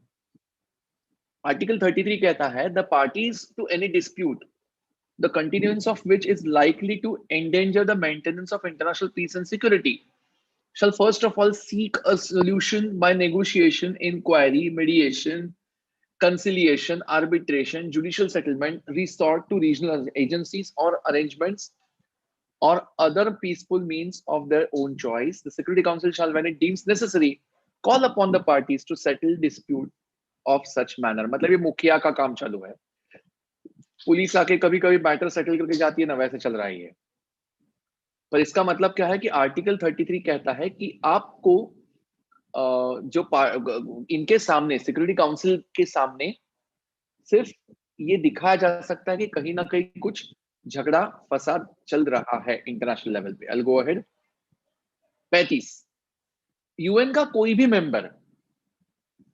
मेंबर अपना झगड़ा लेके, जो आर्टिकल 34 में, we are not doing for 34, we are not learning this law, but just telling you the provision. UN का कोई भी मेंबर अपना झगड़ा लेके यूएन सिक्योरिटी काउंसिल के पास और जनरल असेंबली के पास आ सकता है। Article 35, this is how we are taken it to Kashmir, to security council. Kashmir का जो मसला है हम वहां लेके गए थे, ओके और ये हमें माउंट बैटन ने करने के लिए मजबूर किया था, ये भी आपको पता है, because he was leading the armed forces of India, himself was a soldier, so एक वजन था उसका। फाइन, तो उसका कहना था कि यूएन का मदद ले लो, और हम लोग सिर्फ यूएन को दिखाने को गए। तो under 35, a state which is not a member of UN may bring to the attention of the Security Council or of the General Assembly any dispute to which it is party of it accepts in advance for the purpose of disputes obligation of pacific settlement provided in the present charter। मतलब अगर कोई member है और अगर वो UN का member नहीं है कोई देश, तो भी वो लेके आ सकता है, और वो वोटिंग के लिए नहीं रहेगा, पर वो चर्चा के लिए और इन जनरल पीस प्रिजर्वेशन के लिए रहेगा। ओके, तो ये आर्टिकल 35 है, जहां हम लेके जाते हैं अपना matter and we attract their attention. Article 37 is important. Should the parties to a dispute of the nature referred to Article 33 fail to settle it by the means indicated that article, they shall refer it to Security Council। मतलब अगर security council के पास ये लेके जा सकते हैं, अगर UN के पास लेके गए पर वो कुछ नहीं कर पाया, तो the Security Council deems that the continuance of the dispute is in fact likely to endanger the maintenance of international peace and security, it shall decide whether to take the action or to recommend that such terms of settlement। मतलब 37 security council को पूरा का पूरा अधिकार देता है कि वो कोई एक्शन ले अगर पूरी कायनात में शांति या समृद्धि आगे बरकरार रखनी है, तो ये 37 उनको पावर देता है। 35 उनका सिर्फ अटेंशन ग्रैबिंग के लिए है, 37 उनको पावर देता है। सो जैसे मैंने कहा कि यूनाइटेड नेशंस से हमने सिर्फ अटेंशन मांगा, उनका हेल्प नहीं मांगा। अगर उनका हेल्प मांगा होता ना, तो कश्मीर में, आज के जमाने में कश्मीर में हम ये नहीं कह पाते कि this is a bilateral dispute and only 2 parties will solve. आज के जमाने में हम डोनाल्ड ट्रंप हो या फिर यूनाइटेड नेशंस हो, उनको हम कह सकते हैं कि ये बायलैटरल मसला है। अगर बायलैटरल मसला नहीं होता, अगर हम आर्टिकल 37 पे जाते, तो automatically we would have called the UN security council for the help, तो वो फिर मसला बायलैटरल रहता ही नहीं। So try to understand that position. Okay,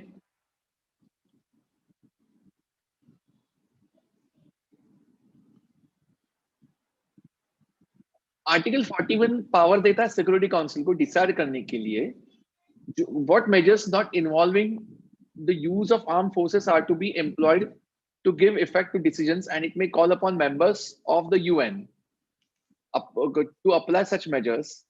These may include complete or partial interruption of economic relations and of rail, sea, postal, telegraphic, radio, and other means of communication, and severance of diplomatic relations। Article 42 ऐसा ही है, let's not get into that। ये क्या क्या करना है, ये सिर्फ बताता है कि क्या क्या एक्शन ले सकते हैं. सच एक्शंस में वो include demonstration, blockade and other operations by air, sea, land forces members on member of UN. थोड़ा आगे चलता हूं मैं. 51, द 51 इज वेरी इंपॉर्टेंट. ये 51 था जो हमें बालाकोट एयर स्ट्राइक पे काम आया था. Balakot air strike could have been the direct attack of India on an independent land. Balakot air strike okay, पर हुआ नहीं. मतलब पुलवामा का अटैक हुआ, उसके बाद लिटरली 12 दिन के बाद हमने बालाकोट में एयर स्ट्राइक करवाया.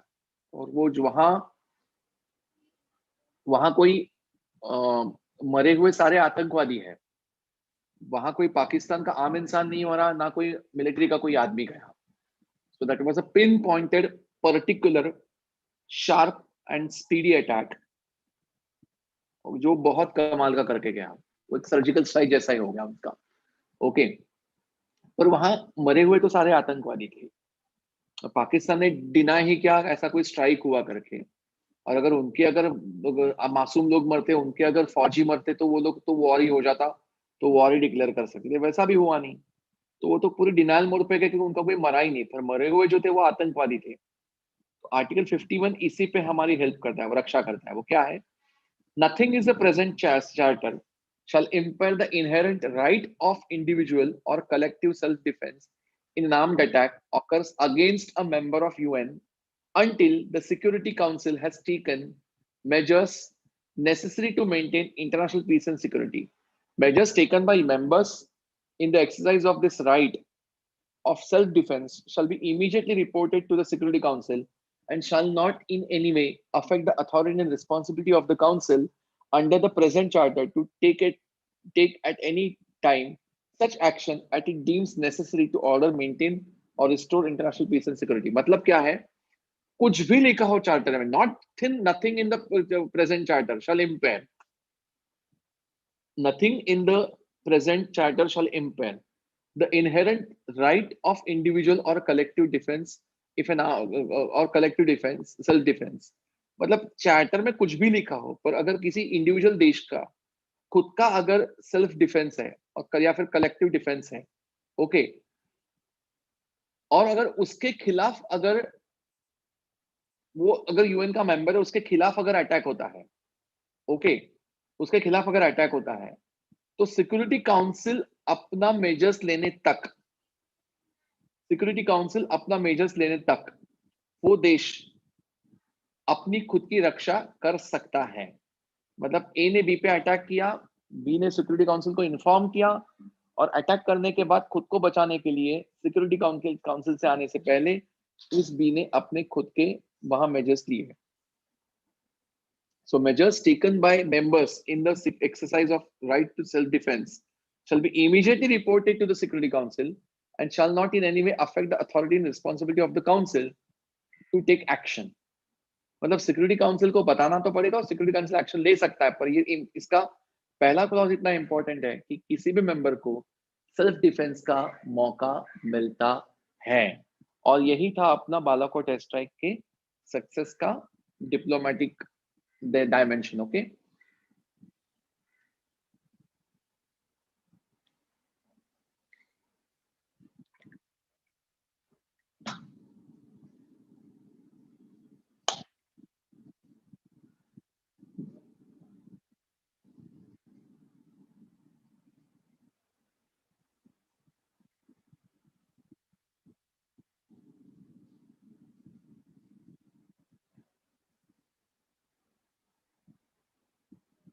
okay.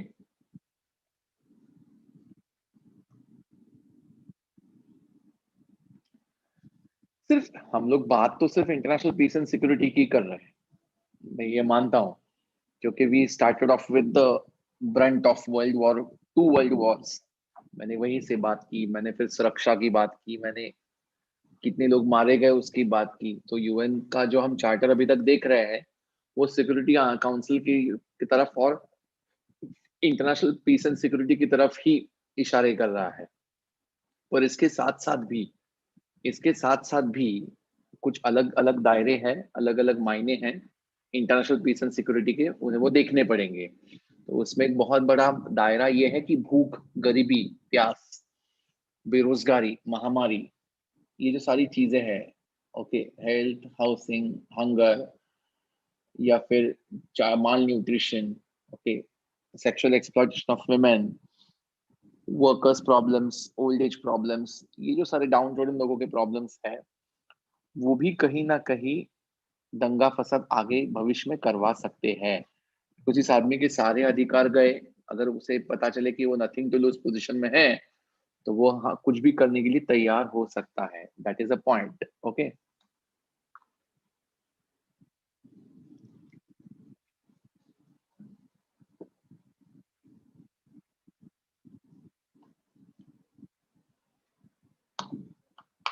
ओके, चलता हूं आगे। तो इसकी वजह से international economic and social cooperation important है।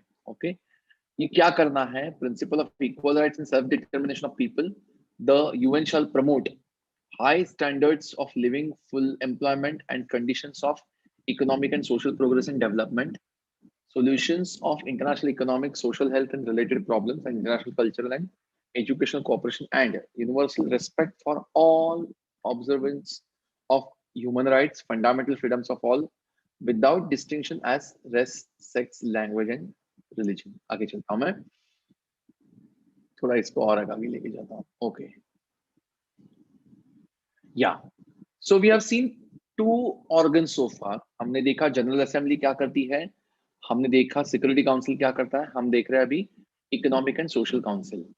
The economic and social council shall consist of 44 members of the UN elected by general assembly. Article 61 में दिया है ये। उसके बाद फिर subject to provisions of paragraph 3, 18 members of the economic and social council shall be elected each year for a term of 3 years.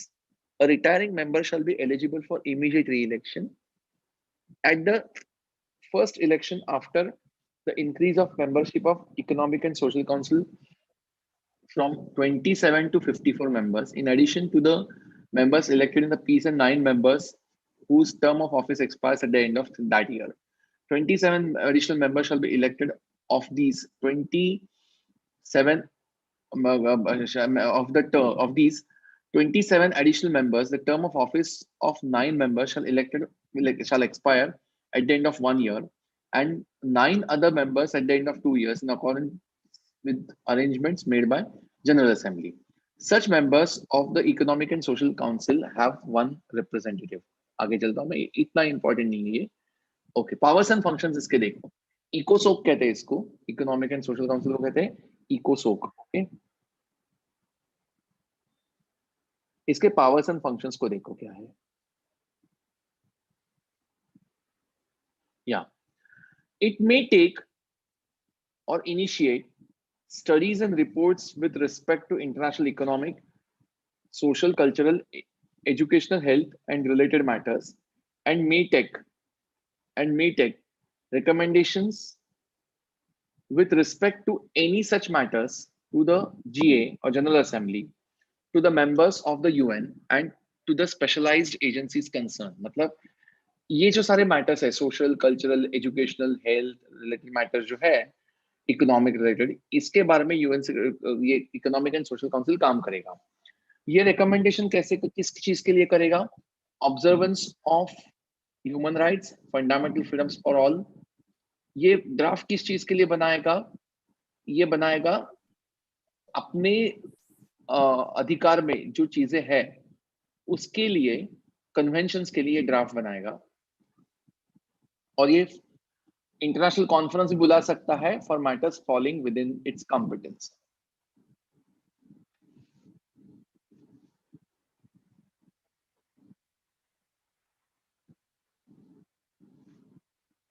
अलग अलग agencies इसमें रेफर हो सकती है, बहुत सारी है। ओके, और ये जनरल असेंबली में इनके साथ कनेक्शन करके security council, sorry, economic and social council अपना काम करता है। सो इकोसोक का काम उस चीज का रहता है। सो इकोसोक is basically for health, poverty, hunger related issues, nature related issues, etcetera etcetera. Okay, तो जहां social and economic health is very important. Trusteeship council, article 86 trusteeship council आता है आपका।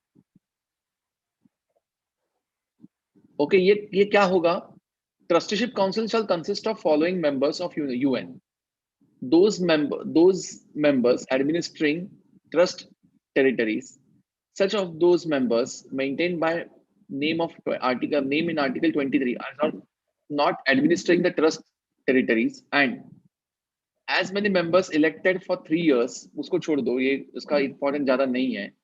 पर जैसे मैंने कहा कि सेकेंड वर्ल्ड वॉर के बाद ब्रिटिश एक एक देश छोड़ के चले गए, फ्रेंच लोग एक एक देश छोड़ के चले गए, कम से कम ब्रिटिशों ने हमें कुछ सिस्टम तो दिया था।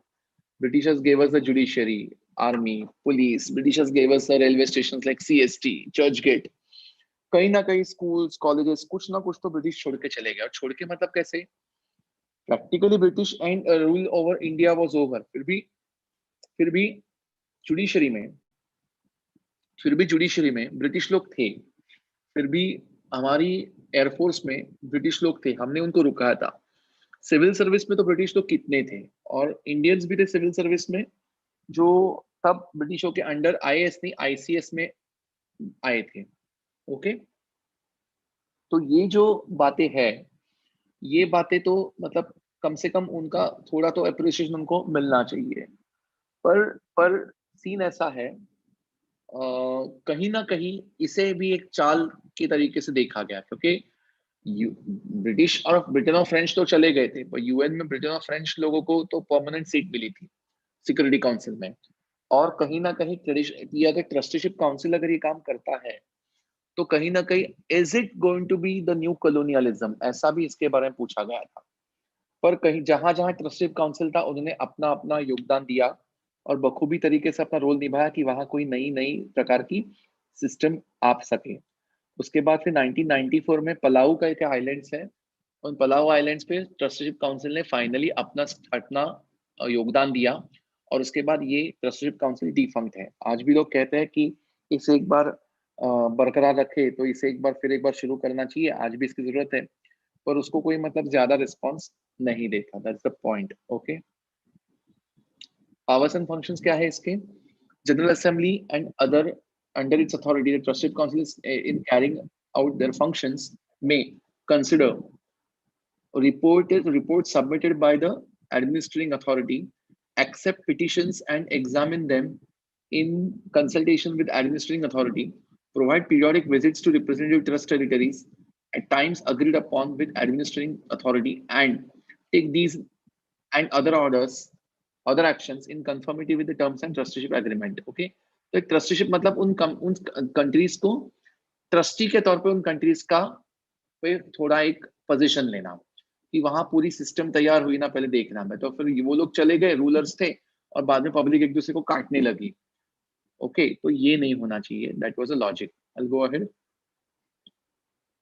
आगे आता है हमारा international court of justice.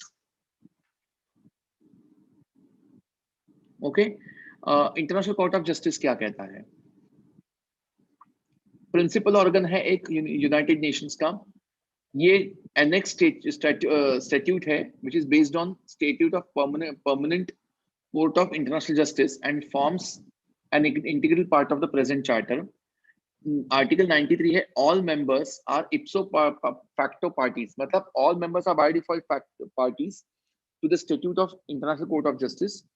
A state which is not a member of UN may become a party to the statutes of the International Court of Justice on condition to be determined in such case by the Assembly upon the recommendation of the Security Council. मतलब Security Council recommend करेगा general assembly को।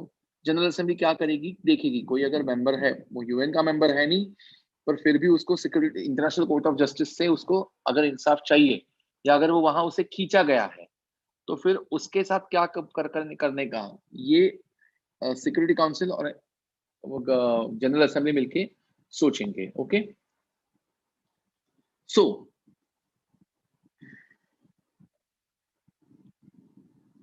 secretariat, each member of the UN undertakes to comply with the decision of the International Court of Justice in any case which is its party. If any party fails to perform obligations incumbent upon its Upon it, under a judgment rendered by the court, the other party may have recourse to the Security Council, which may, if it deems necessary, make recommendation or decide upon measures to be taken to give effect to the judgment. Okay. Secretariat क्या करता है देखते हैं, थोड़ा मेरा heading गलत पड़ गया, एनीवे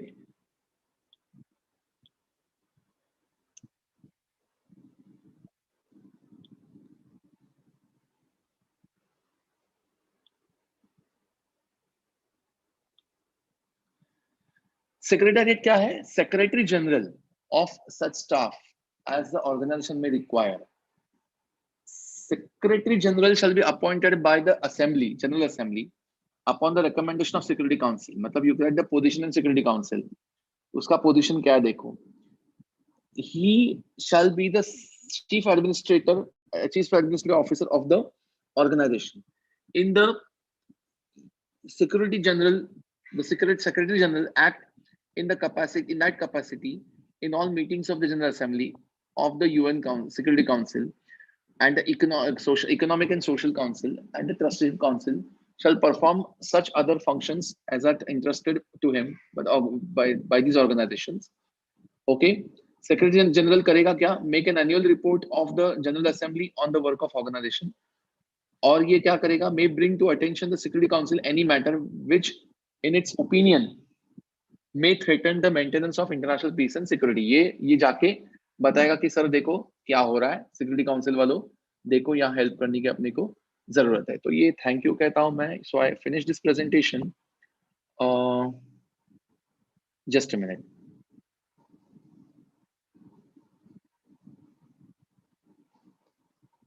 तो फिलहाल Antonio Guterres, GUTRRES, Antonio Guterres is the current incumbent Secretary General of the United Nations. ये 2002 में 1995 से लेके 2002 तक पोर्तुगल के प्राइम मिनिस्टर थे.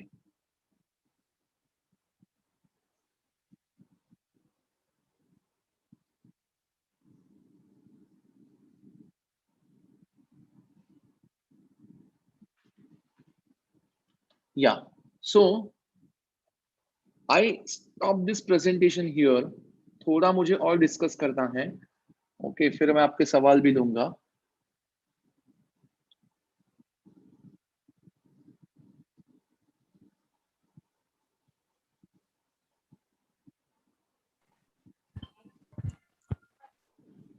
Just a minute. Okay, I'm not taking any question right now. Yeah. So इसमें इशू क्या है बताता हूँ मैं आपको. करंट अफेयर के बारे में ज्यादा कुछ है नहीं, मैं पहले ही सिंपल बताता हूँ आपको. अगर अब लोग अभी डिस्कस करते हैं कि इंडिया पाकिस्तान हम दोनों के बीच में 4 वॉर हो गए. ओके, उसके बाद there is one more part called the Taliban's, because the United States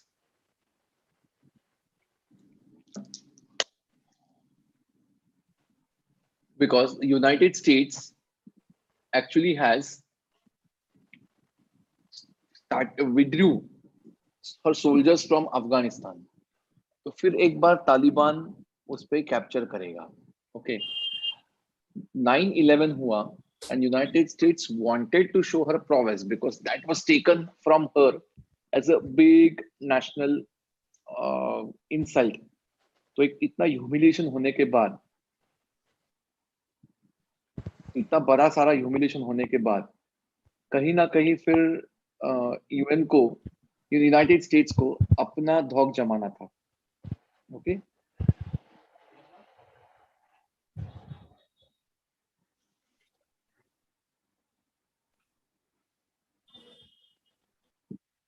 okay, कहीं ना कहीं यूनाइटेड नेशंस को, अब यूनाइटेड स्टेट्स को अपना एक धौक जमाना था. ये बात तो मैंने आपको बता दी.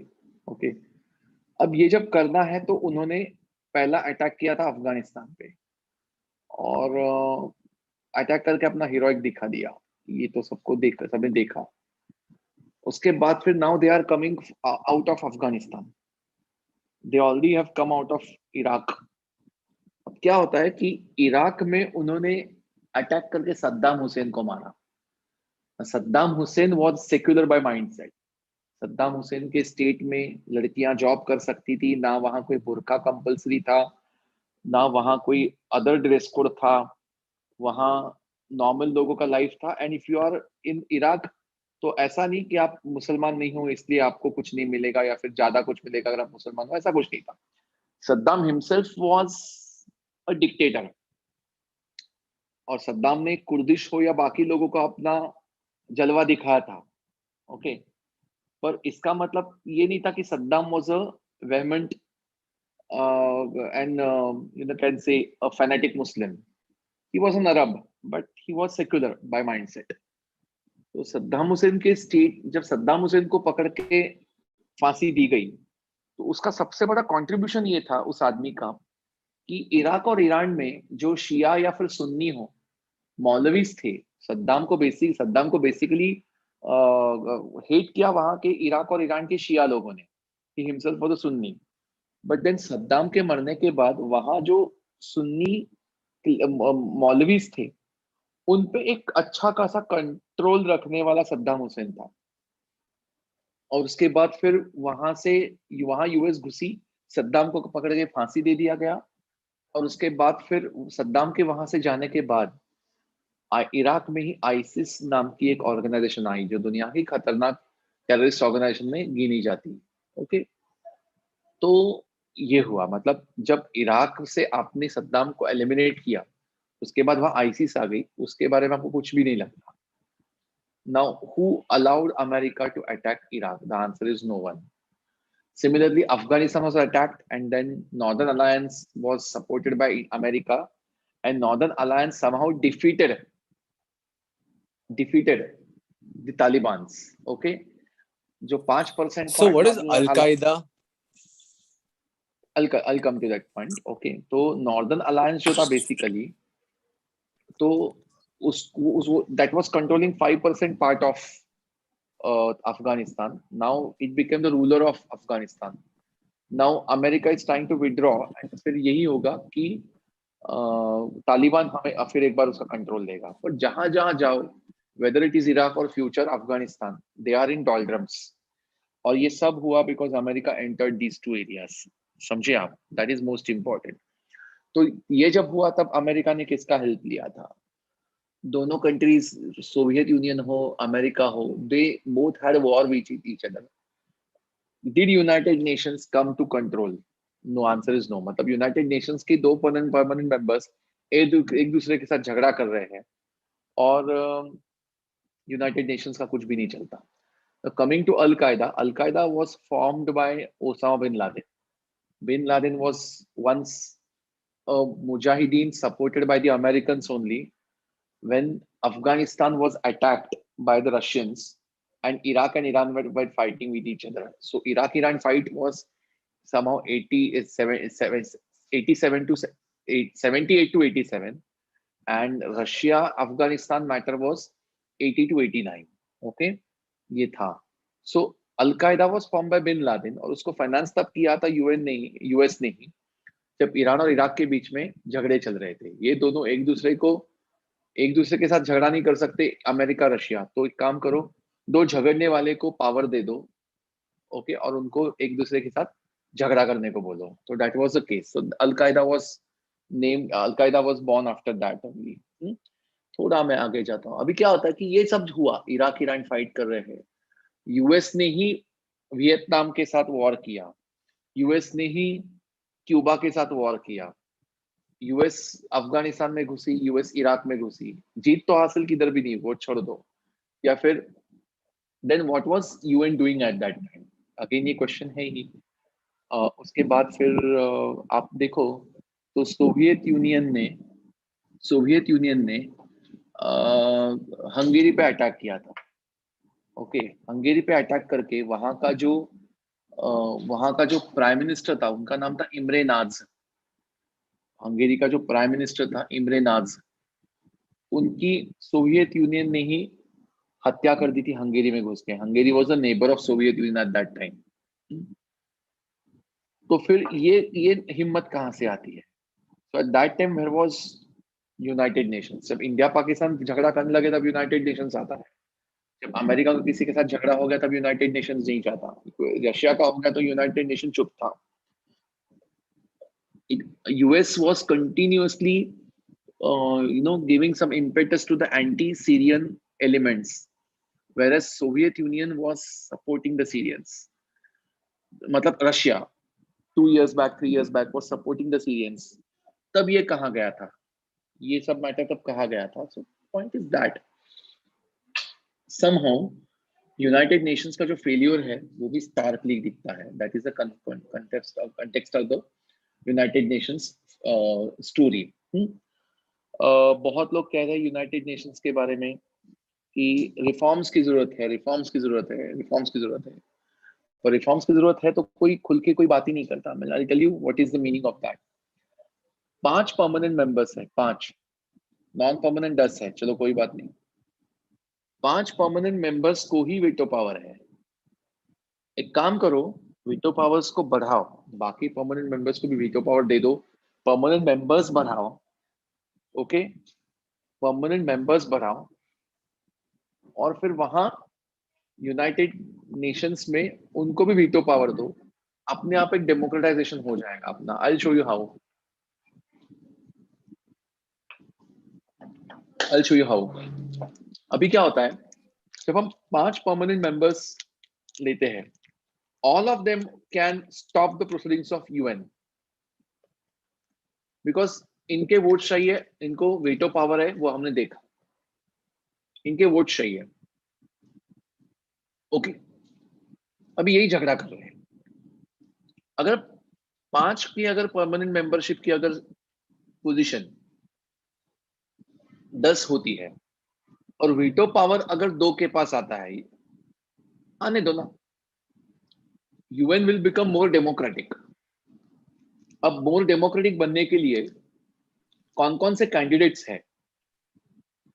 मोर डेमोक्रेटिक बनने के लिए कैंडिडेट्स कौन कौन से हैं वो हमें देखना पड़ता है.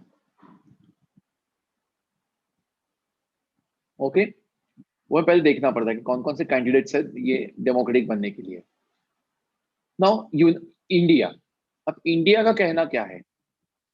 इंडिया का कहना यह है कि so many times we have contributed for the humanitarian aid of the United Nations. We are a peaceful country. Support to United Nations is one of our principles of foreign policy. In fact, United Nations के principles तो हमारे constitution में भी है. फिर भी हमें representation नहीं है. So we want representation. और हमारा ये कहना है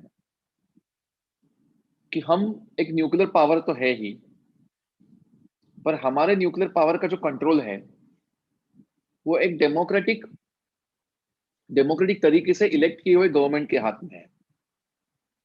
और ये गवर्नमेंट भी कौन सा है? That government is the one which is representing 1/6 part of the global humanity. So although China is the most popular state in the world, वगैरह सब ठीक है. तो चाइना में और इंडिया में वोटर्स की अगर संख्या हम देखें तो India has more voters as compare to China. Apart from that, when we are coming to United Nations Security Council, we are coming as the 1/6 part of global population or global humanity. So automatically we we deserve that particular seat. एक responsible nuclear power होने के नाते, being US का As population is more than India, how come India has more voting power? in China, not all are voters. Okay. How come? Like, what? No, not all are voters. They have a different system. क्योंकि कैसा है कि voting rights अगर चाहिए ना तुम लोग को, तो तुम लोग को कुछ कायदे पे उनके पालने पड़ते हैं. And if you don't, no problem with that. Okay.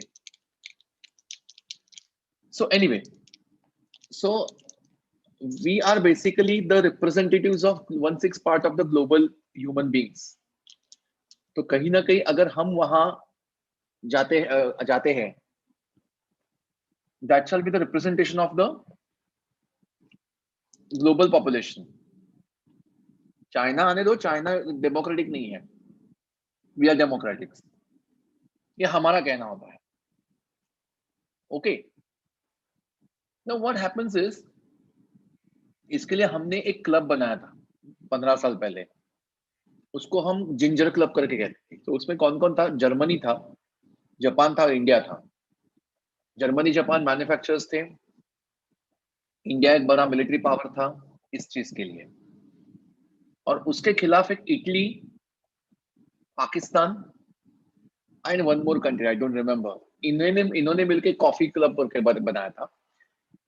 Pakistan to oppose India, Italy to oppose Germany. Okay, तो ये एक हुआ था बात. The point is this, so इसके खिलाफ भी एक क्लब बन गया. पर what is the say of the United Nations members, or what is the say of UN Security Council members about India's entry? UN में आने के लिए यूएस कहता है कि fine, no problem.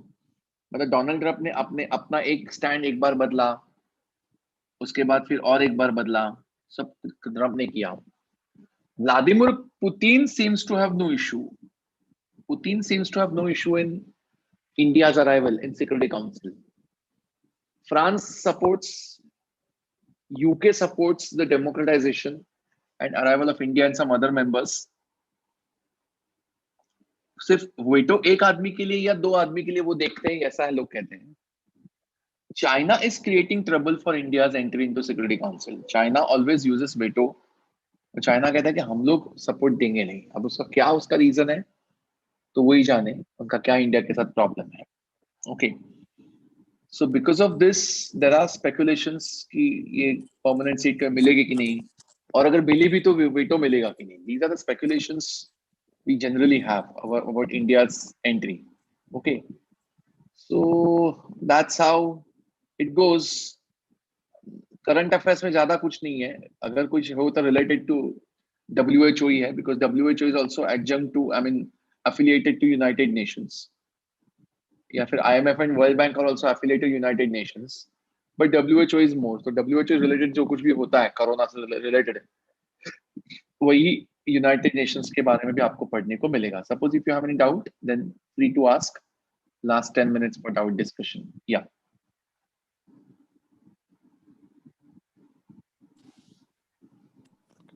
So, and what is Hezbollah? That's also one terrorist organization, no? हाँ, Lebanon में है ना Hezbollah.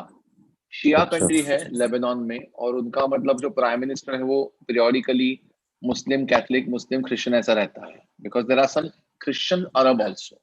Although population is low, but there are some Arab Christians also. They are staying in Lebanon and Syria में also. Okay. Okay. तो हाँ, तो Hezbollah है वो उनका ऑर्गेनाइजेशन है. Okay. ओके, हाँ, तो उनके लिए है वो. And I tell you So the you, Shia Sunnis. हाँ, या बोलिए. so you mentioned the Northern Alliance. Is that the same as NATO? No. I did not purposely mention about NATO. I'll tell you. NATO का मतलब है North Atlantic Treaty Organization. North Atlantic Treaty Organization जिसका headquarter NATO का Brussels में है. Brussels. Okay. Okay, okay, और Brussels Belgium का capital है. NATO was basically what? NATO was basically a group of all capitalist countries, and they included the Western Europe and the United States. मतलब West Germany, France, Britain, Austria, उसके बाद फिर हाँ ये अपना हंगेरी, उसके बाद फिर अपना ऑस्ट्रेलिया, न्यूजीलैंड, कनाडा, यूएस. तो इनका मिलके नॉर्थ अटलांटिक, क्योंकि न्यूजीलैंड, सॉरी, ऑस्ट्रेलिया, कनाडा, क्या बात कर रहा हूँ मैं, कनाडा, अमेरिका और ब्रिटेन के बीच में नॉर्थ अटलांटिक सी है, इफ यू सी. ओके, तो फिर ब्रिटेन, फ्रांस, उसके बाद इटली, वेस्ट जर्मनी, ये जो पूरा यूरोप है, और कनाडा एंड यूएस है, इनके बीच में नॉर्थ अटलांटिक है, तो नॉर्थ अटलांटिक के ईस्ट साइड में वेस्ट साइड में मिलके इन लोगों का नेटो बना, नॉर्थ अटलांटिक ट्रीटी ऑर्गेनाइजेशन 49 में, और ये ब्रुसेल्स में गया बिकॉज रशिया में जब एक बहुत बड़ा कम्युनिस्ट रेवोल्यूशन हुआ था 18 में ही, और चाइना में भी 49 में हुआ, तो एक ग्लोबल लेवल पे कम्युनिज्म बढ़ने लगा सेकेंड वर्ल्ड वॉर के बाद। वो तो कहीं भी होता है, बहुत लोग मरने के बाद फिर कम्युनिज्म याद आता है पब्लिक को। ओके, तो उसकी वजह से, उसके डर से एक कहीं ना कहीं एक कलेक्टिव सिक्योरिटी चाहिए था, because every industrialist nation has the fear of communist revolution in her own country. तो कम्युनिस्ट रेवोल्यूशन के अगर आसार रहेंगे, अगर उसके कुछ अगर सिम्टम्स है, तो it may happen that communist parties, communist Nations में help those revolutions in capitalist countries. So this was all found for the collective security, और NATO का ब्रुसेल्स में इसका कैपिटल था। इसके जवाब में रशिया ने 51 में वॉर्सो पैक्ट बनाया था। पोलैंड नाम का एक देश है, उसकी राजधानी है वॉर्सो। तो फिर बल्गेरिया, रोमानिया, मतलब उसके बाद फिर जो बाल्कन कंट्रीज है, वेस्ट जर्मनी है, उसके बाद फिर अपना जेकोस्लोवाकिया, हाँ, और रशिया खुद और चाइना, इनका मिलकर एक वॉर्सो पैक्ट हुआ था 51 में। तो ये कहानी अलग है।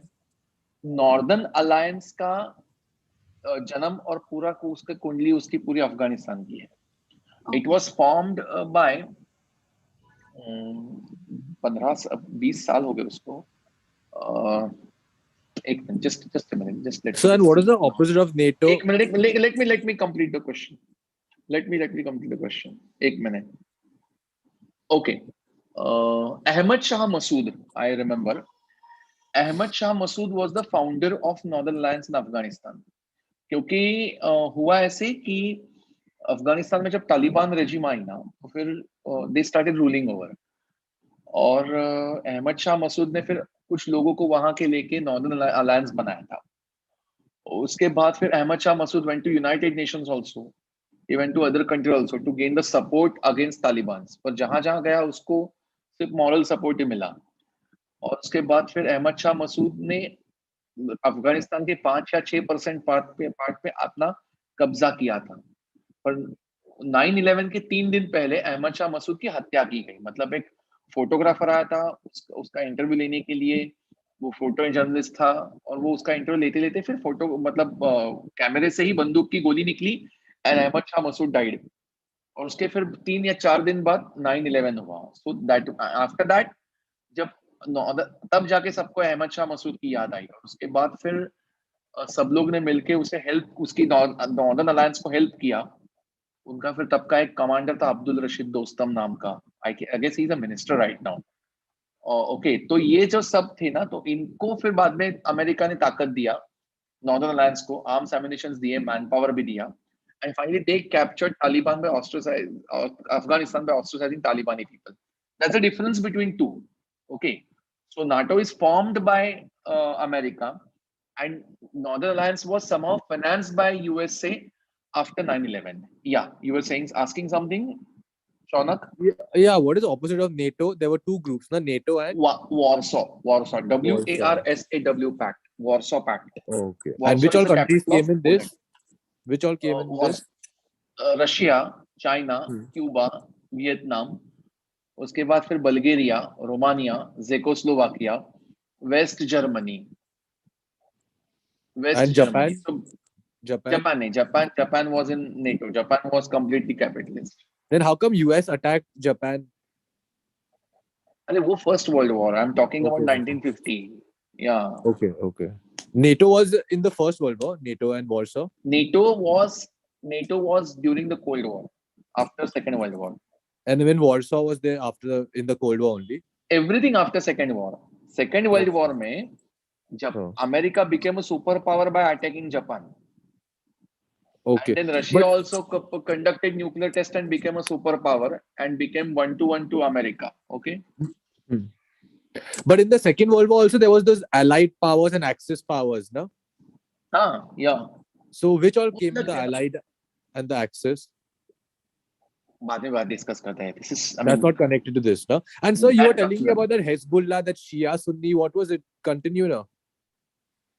I mean, those who follow Muhammad Paigambar Huh. are all Muslims, but then Okay. those who follow the legacy of Paigambar in the context of Khalifa, Huh. they are Sunnis, and those who do not follow Khalifa, they are Shias. And how are the Hezbollahs related to this? Hezbollah Shia. Acha. Okay. And okay, fine. But they are in Lebanon, no? Yeah, someone else is asking. Yeah, so you spoke about the Al Qaeda being financed by the US. But then Mhm. how were they at odds with each other then? Because Osama attacked them and then they killed him. So if they were Yeah, financed, how did that roll about? that's what I'm saying. No, within 20 years, you can be an enemy of each other. Okay. Initially, Al Qaeda was formed, okay, because Iraq and Iran were fighting against each other.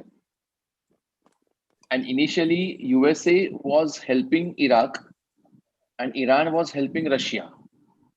It was helped by Russia. उसके बाद US और Russian दोनों ने parties बदला. ये दोनों Iraq Iran झगड़ा करते रहे. यूएस ने फिर ईरान को हेल्प किया, बाद में रशिया ने इराक को हेल्प शुरू किया, वो भी हुआ. और उस वॉर के दौरान तब कुछ टेररिस्ट ऑर्गेनाइजेशन को पैदा किया गया कि अगर कंट्री अगर खुद के बलबूते पे नहीं लड़ती तो बाकी ये मोहरे खड़े करते. तो उसमें से एक बिन लादेन था. Okay, bin Laden was initially an engineer, he was a civil engineer having a great job, और उसका पूरा एक बड़ा बिन लादेन कंस्ट्रक्शन करके बिजनेस भी था और उनकी फैमिलीज भी थी. तो वो उसके बाद सब कुछ छोड़ छाड़ के वो एक अलग सा मुस्लिम बन गया और उसके बाद फिर उसने अल कायदा को फॉर्म कर दिया. अब उसके बाद फिर Al Qaeda was involved in some terrorist attacks even before 2011.